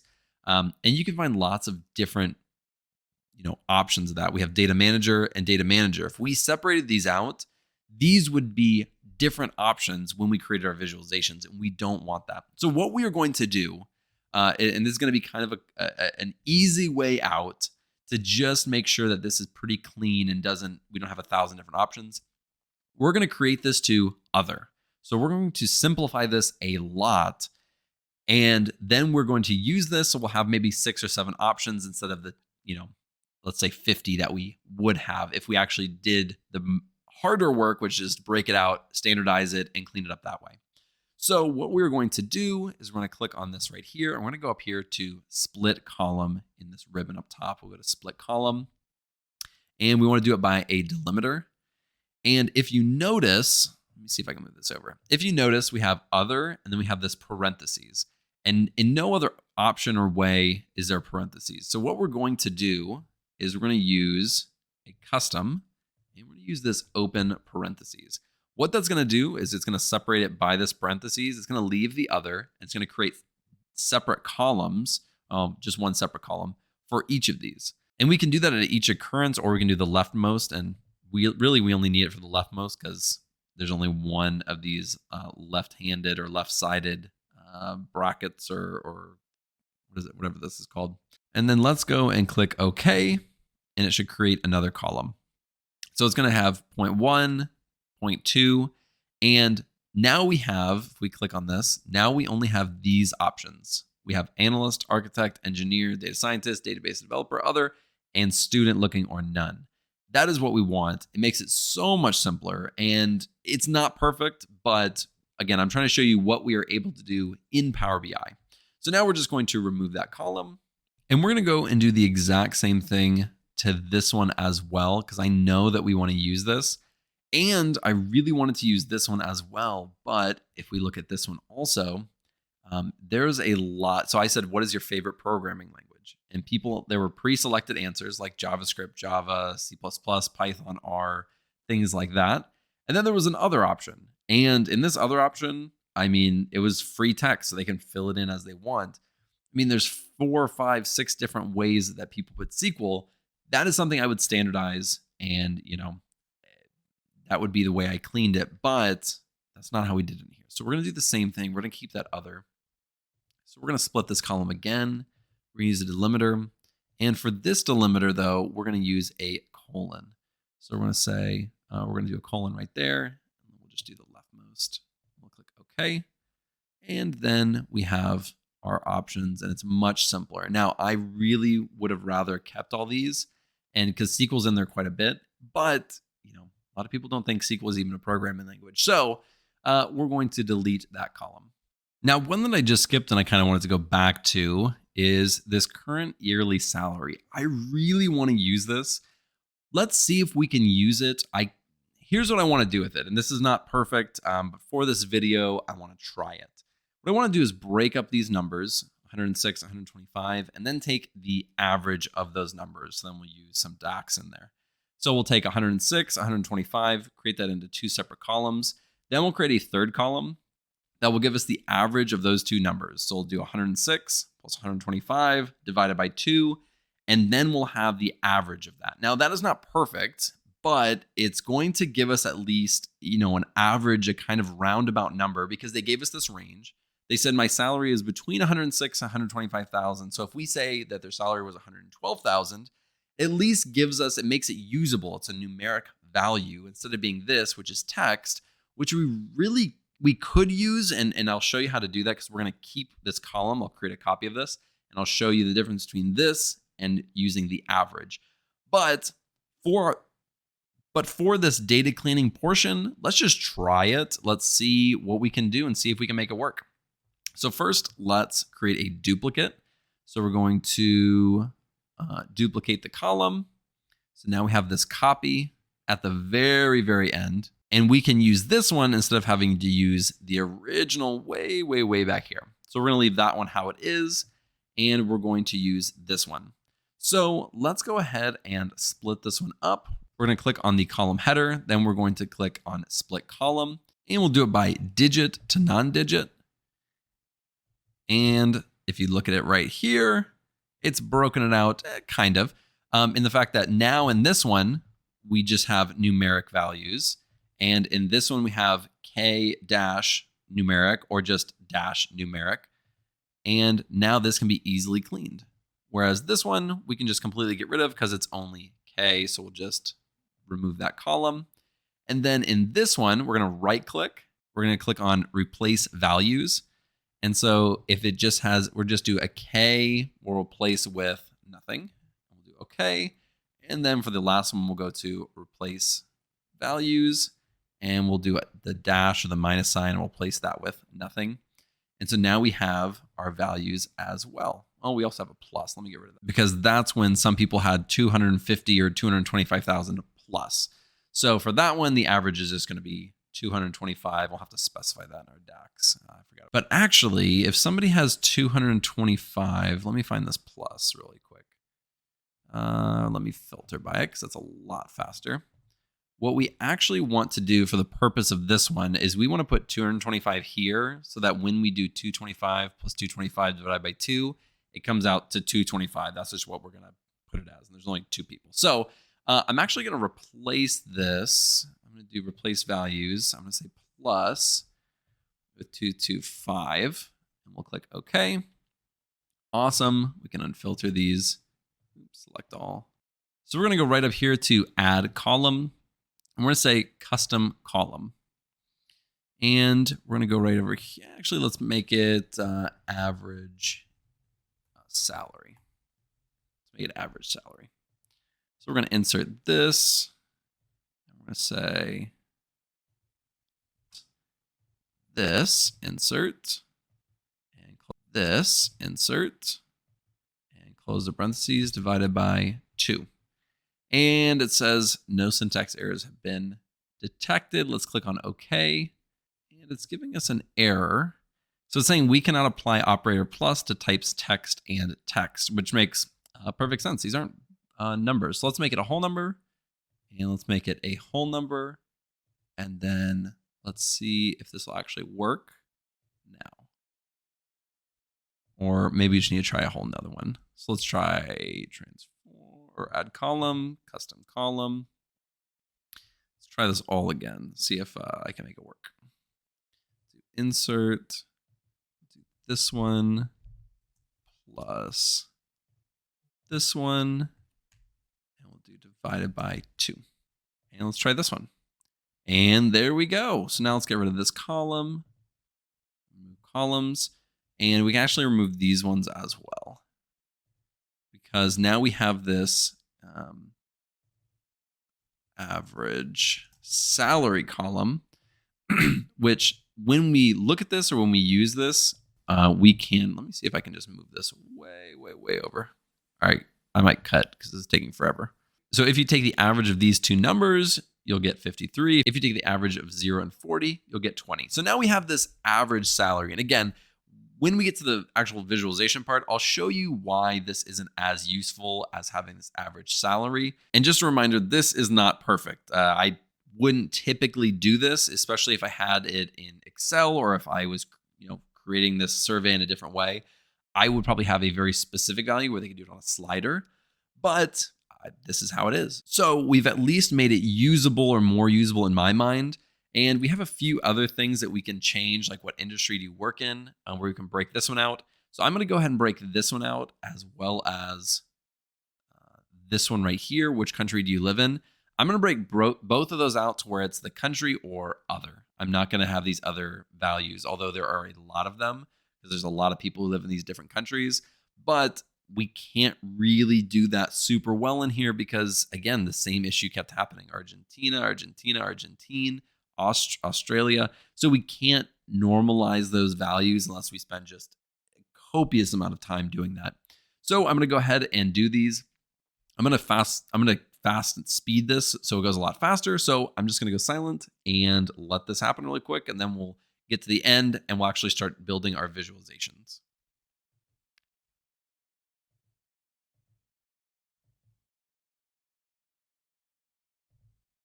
So we've split them up, and as you can see, we have all these options as well as other. And I think, let me tell you, there is so much more that we could do with this. I mean, just so many other things, but this is like what the bare minimum of what we need for this project. So let's go ahead and close and apply this. And if we need to come back at any point and actually fix anything or change anything, we can. So it's not like that's permanent. So as you can see, we have everything over here. We have all of our data as it is transformed in here as well. And now we can start building out our visualization. So let's go back to our report and let's start building something out. All right, so let's add a title to our dashboard. We want to make this right at the top. We'll call this the data professional survey And let's make that quite a bit larger. Maybe make it bold. Why not? And we'll put that in the center. And now let's add some effects. Let's change that background to something like, that's too dark. Something like this. And I do not like that bold. Let's take that off. There we go. So something like this just has a quick title to what we're about to do, what we are about to build. So we're going to start off with the most simple visualizations that we're going to do, and we'll kind of work our way towards kind of the harder ones. So the first one that we're going to start off with is a card. And the cards are obviously like just super, super easy. They usually just display one piece of information. So we're going to go right over here to the very bottom at the unique ID, and we're going to select it. And we're going to say a count of distinct, or a count, it doesn't matter. And it says 630 count of unique ID. Now, we're not going to keep that as is. We're actually going to go right over here. We're going to say rename for this visual. And it says count of unique ID, but we're going to say count of survey takers. And you can say whatever you want here, but in general, that is what it is. We're counting how many people took this survey. And that's just a kind of a total, maybe I say total amount of survey takers, but you can say count of survey takers, how many people took this survey. So let's click out of there. Let's click on card. Let's make it about the same size. We're going to drag it up here and try to make them about the same. We will in a little bit. We'll make them the same size. But for this one, we're going to look at age. So we're going to look at current age. So we're going to click on that and we'll say we want the average age.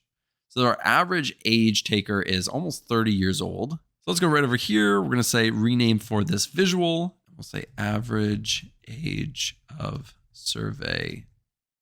Oops, this might be too long. Average age of survey taker. Again, name it whatever you'd like. So again, these are meant to be high level numbers. So when somebody's looking at your dashboard, they can just really quickly glance at this and know exactly what it is, instead of like some of these other visualizations that we're about to create. They don't really have to dig into it, look at the x-axis, the y-axis, the different legend colors and whatnot. They can just see these high numbers and get a really quick glance of the data. Now let's create our first visualization. And what we're going to do for that one is a clustered bar chart. So let's go ahead and click on the cluster bar chart. We can create as small or as large as we'd like. And for this one, we're going to be looking at the job titles. Now, remember, we kind of changed the job titles, or, transform those, if you want to say that. So we're going to look at job titles, and then we're going to look at their average salary. And if you remember, we transformed that one as well. We have average salary. Now, this one it looks like a text right now, so it may not work properly. And what we're actually going to do is go over here. I want to see the average salary to a decimal number. Let's click yes. I forgot to do that when we were decimal number. Let's click yes. I forgot to do that when we were transforming it. And there we go. This is perfect. So now we can go back and we can select our average salary. And as you can see, it has this, this function symbol. And so now we can click on it and it'll look a lot better. And although this says average salary as the title, it's actually doing a count, or the sum. So we can click average right here. And what we want to do is actually break this down by the job title. And so now we can see data scientists are making the most by far. They're making average of 93,000, at least from the survey takers that took it. Then we have our data engineers making 65,000. Data architects are making 63. And then we're the data analysts. Data analysts are right here making 55. So again, we had 630 people take this survey. And so the vast majority of them were data analysts. So this one's probably the most accurate out of all of them. And I actually don't like how this looks as the clustered bar chart. Let's try the stacked bar chart and put this as the legend. That's more what I was going for. I don't know. I didn't want it as skinny, because when you're doing this one, typically they have multiple options per x-axis. And so I think that's why it was that little skinny line. But this one is more what I was looking for. But let's make that smaller, and let's definitely change that title, because good night. This is like incredibly long. So let's go over here to this format visual. We'll go to the general, the title, and we're just going to say average salary by job title. Just like that. And this looks a lot better. Now, we're not going to kind of format our whole dashboard yet. We're going to create our visualizations, and then we're going to kind of organize everything and kind of play Tetris with it to make it look the best.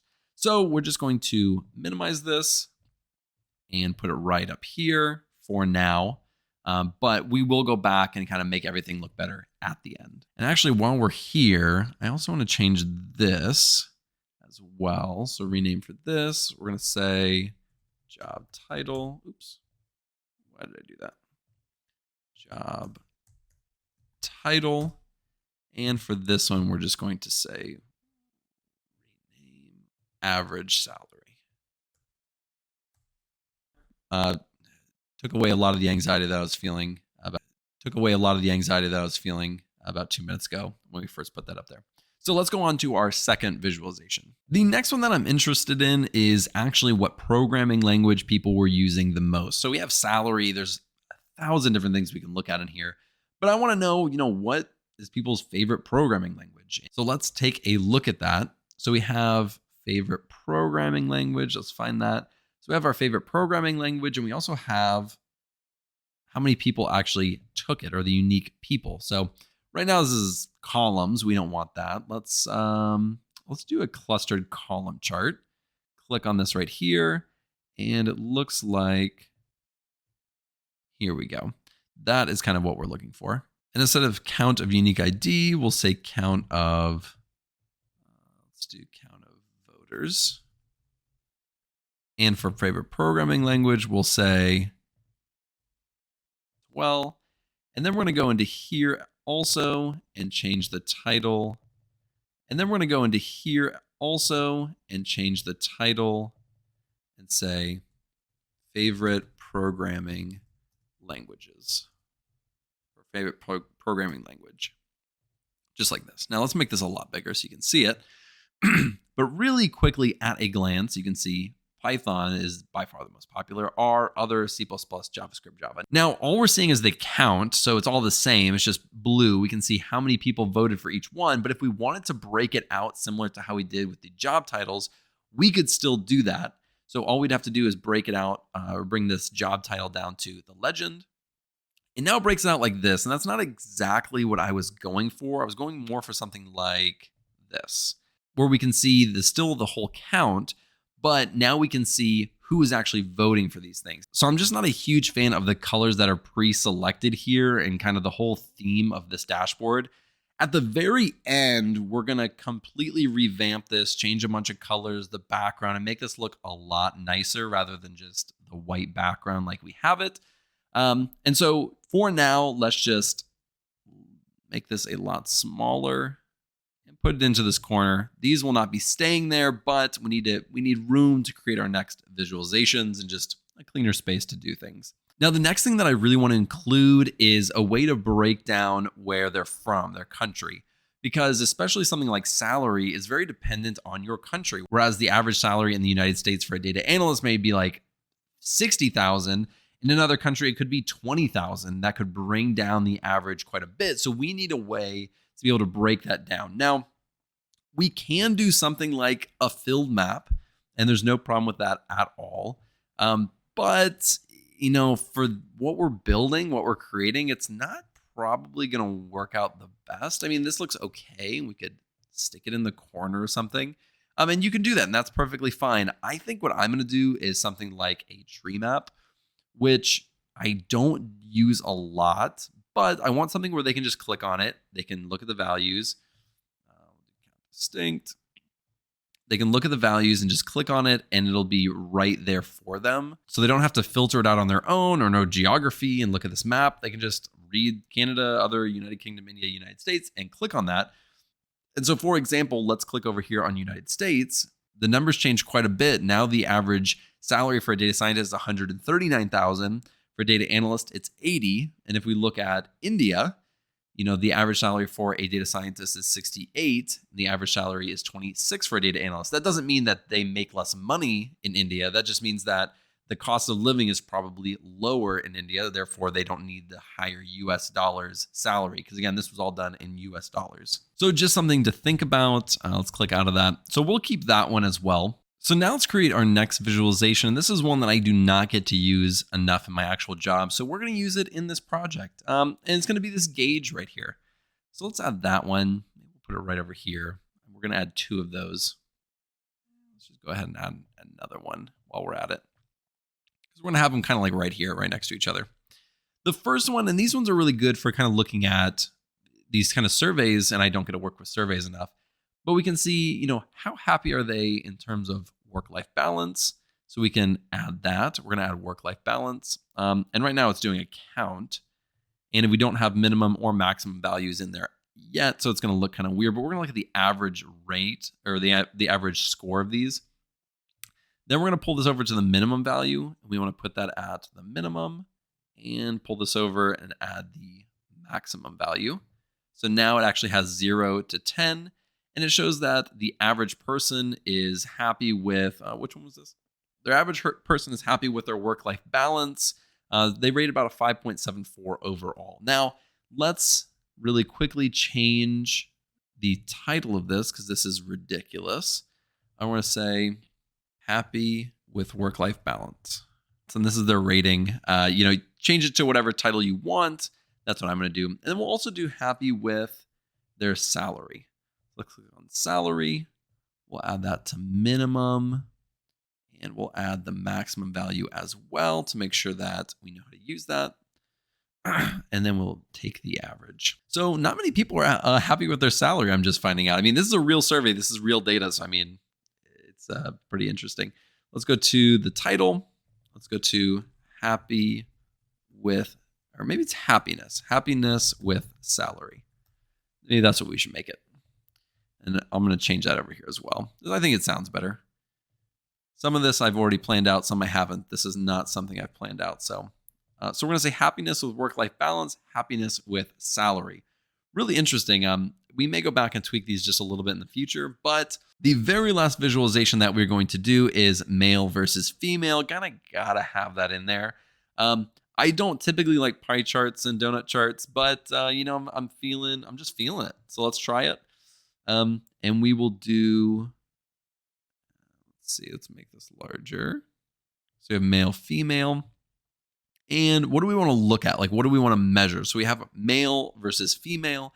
We can measure anything, but maybe what we'll do is the average salary again. I mean, we've kind of only looked at salary once in this one right here, and a little bit of like how happy they are. But we'll look at the average salary between males and females. And then we'll look at, not the current age. Oops, I meant average salary. And then we'll look at the average.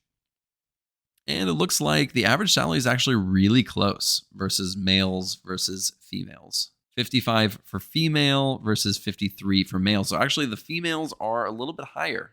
Congratulations. So they're just a little bit higher in terms of pay. So now we need to start organizing all of this, cleaning it up, making it look a lot better than it does right now. It looks great, but we can do a lot more with this. So we're going to keep these or all these kind of over on this left-hand side. I'm going to put this, I want this up here. We also need to change that title. I want this up here. And again, we're going to kind of change the theme as we go. I just want to format it right. I'll have it just like this. Let's change the title of this. Let's go to survey takers. I'm survey takers. I'm not the survey takers. I'm not really stuck on that. If you find something better, you think of something better, I would go with that. But it definitely doesn't look bad. And where did my other visualization go? There it goes. I think this one I want to make kind of more tall. So I might move it this way. Jeez, this is such a, I hate having a lot of visualizations on here. It just really is annoying to me. So what we're going to do, I think we're going to step this to the side, put this to the side as well. I want make it to where it's just do that. Might make these. Might make these. Make these a little bigger actually. So I want it to kind of match the size, like right there. I'll match this. Perfect. This one I kind of want to bring over here and bring it down a little bit. Maybe something like this. I'm not sold on that. I added a few different visualizations that I didn't have in my original. So now I'm kind of having to do this on the fly. So I might fast forward some of the parts where I'm like really thinking about it or taking too much time on it. But I'm going to bring this down a little bit actually, because I don't like how close that is to the text above it. But one thing we do need to do, I think that looks fine. I think I'm going to put this at the very bottom. And I think I'm going to put this at the very bottom. So let's make some room for it. Right, just like that. Stretch it to the side and we'll lower it. And I think we'll keep that as is. Kind of like this. Okay, there's a lot going on in here, and there are some things I'm just noticing as we're walking through this that I kind of missed. Like I need to change some titles and stuff like that. So let me go ahead and change some of those things. So we're going to do title. We're going to do average salary by gender or by sex. Do like that. Average salary by sex. I also don't like that it's in the middle. I don't like that it's on the outside. I want them on the inside for this. So let's go to the details. Let's go to inside and see if that looks any better. Oh, that looks terrible. Let me see if I can change that. Maybe I don't. No, I definitely want it. I guess we'll do outside. You can't even see the information. Oh, the decimal's crazy long. Let me go and see if I can change that decimal to just like a whole number or like 1.1, because that's a problem. So maybe I need to go over here to the value. Exactly how I wanted. And you guys know if I make mistakes, I'm going to keep it in here. And you guys know if I make mistakes, I'm going to keep it in here so you guys can see it. I hope that this was going to turn out better, but it didn't. One that I do want to add, because this is kind of a breakdown and a nice visualization, I want to add this difficulty piece. So I want to add this, how difficult was it for you to break into data science? So let's get rid of these. And I want to click on this really quickly, see what it gives us. Values. Okay. So now this shows us percentages of how easy it was. Again, it's neither easy nor difficult, difficult, easy, very difficult, very easy.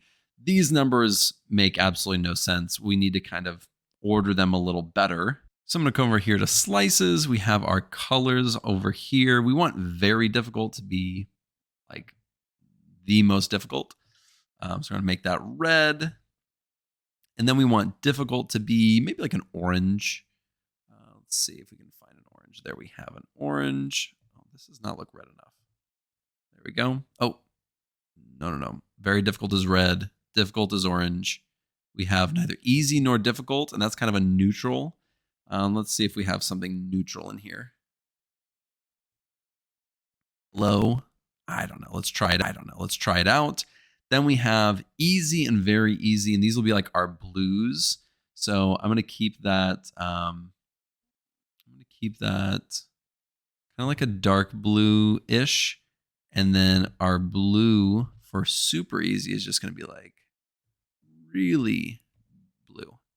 And that doesn't look bad. Look, I'm not a color person. I'm not great with colors, and we're going to kind of organize this in just a little bit, but this looks better to me. But we need to change up some stuff as well, like the title. We need to do difficulty to break into data. There we go. And we're also going to change this title right here. We'll just say difficulty. This is how you spell difficulty. Not perfect, and there's 1,000 different things you could have done, but that's just what we're going to do. I need to go through here, and there's 1,000 different things you could have done, but that's just what we're going to do. I need to go through here and see what I need to change. So right off the bat, I can see I need to change this to, let's see, right here. We're going to rename this job title, just like we did in this one right here. Count of voters, that's fine. Programming language, breaking into difficulty, happiness, average count. Okay, so what we have here is very close to a finished product. Now, it's not 100% complete. I mean, I do want to make it look a little nicer rather than just the typical white. So what we're going to do, we're going to go up here. We'll go to, what is it, view. And we have all these different filters. And we're just going to play around with it, see if we can find something that we like. This doesn't look too bad. It's not really my style. We can do this one, Frontier. This is pretty neat. I kind of am digging this. We might come back to it. I like the natural tones. I don't know why I said tones like that, but I did. This one's not bad, but I don't like how dark that is. And so maybe it's like, we change like the background color of all of these as well as match it with something else. Whatever you want, genuinely. You customize this however you want. I kind of like this one. It's kind of groovy, man. And it's not perfect by any means, but what we can do, and we can customize this current theme. We can come in here, customize this theme however we'd like. I personally don't want color 5, which is the data analyst color. I don't like it. I don't want to go and change it because I don't like it. But I don't really like that color per se. I might want to choose a different color. But it has to be like this muted, like it has a style to it. So you can come in here and you can customize this and make it however you'd like and really mess around with it, play around with it. For me, I'm just going to keep it how it is because I don't really want to mess with it and break it or anything like that. So let me just put that up just a tiny bit. Well, I am not joking when I say that I'm going to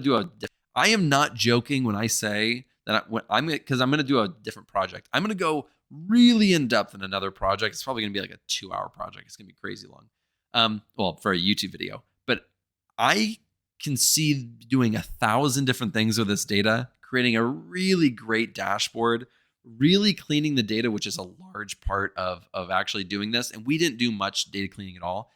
There's just so much you can do with this. And so really dig into this, see what you like, see what you don't like, see what you want to clean, what you don't want to clean. You could put it in SQL, you could put it in Excel and just standardize the data to make it a lot more usable. Do whatever you want with it. I mean, I took this survey for you guys that we could use it.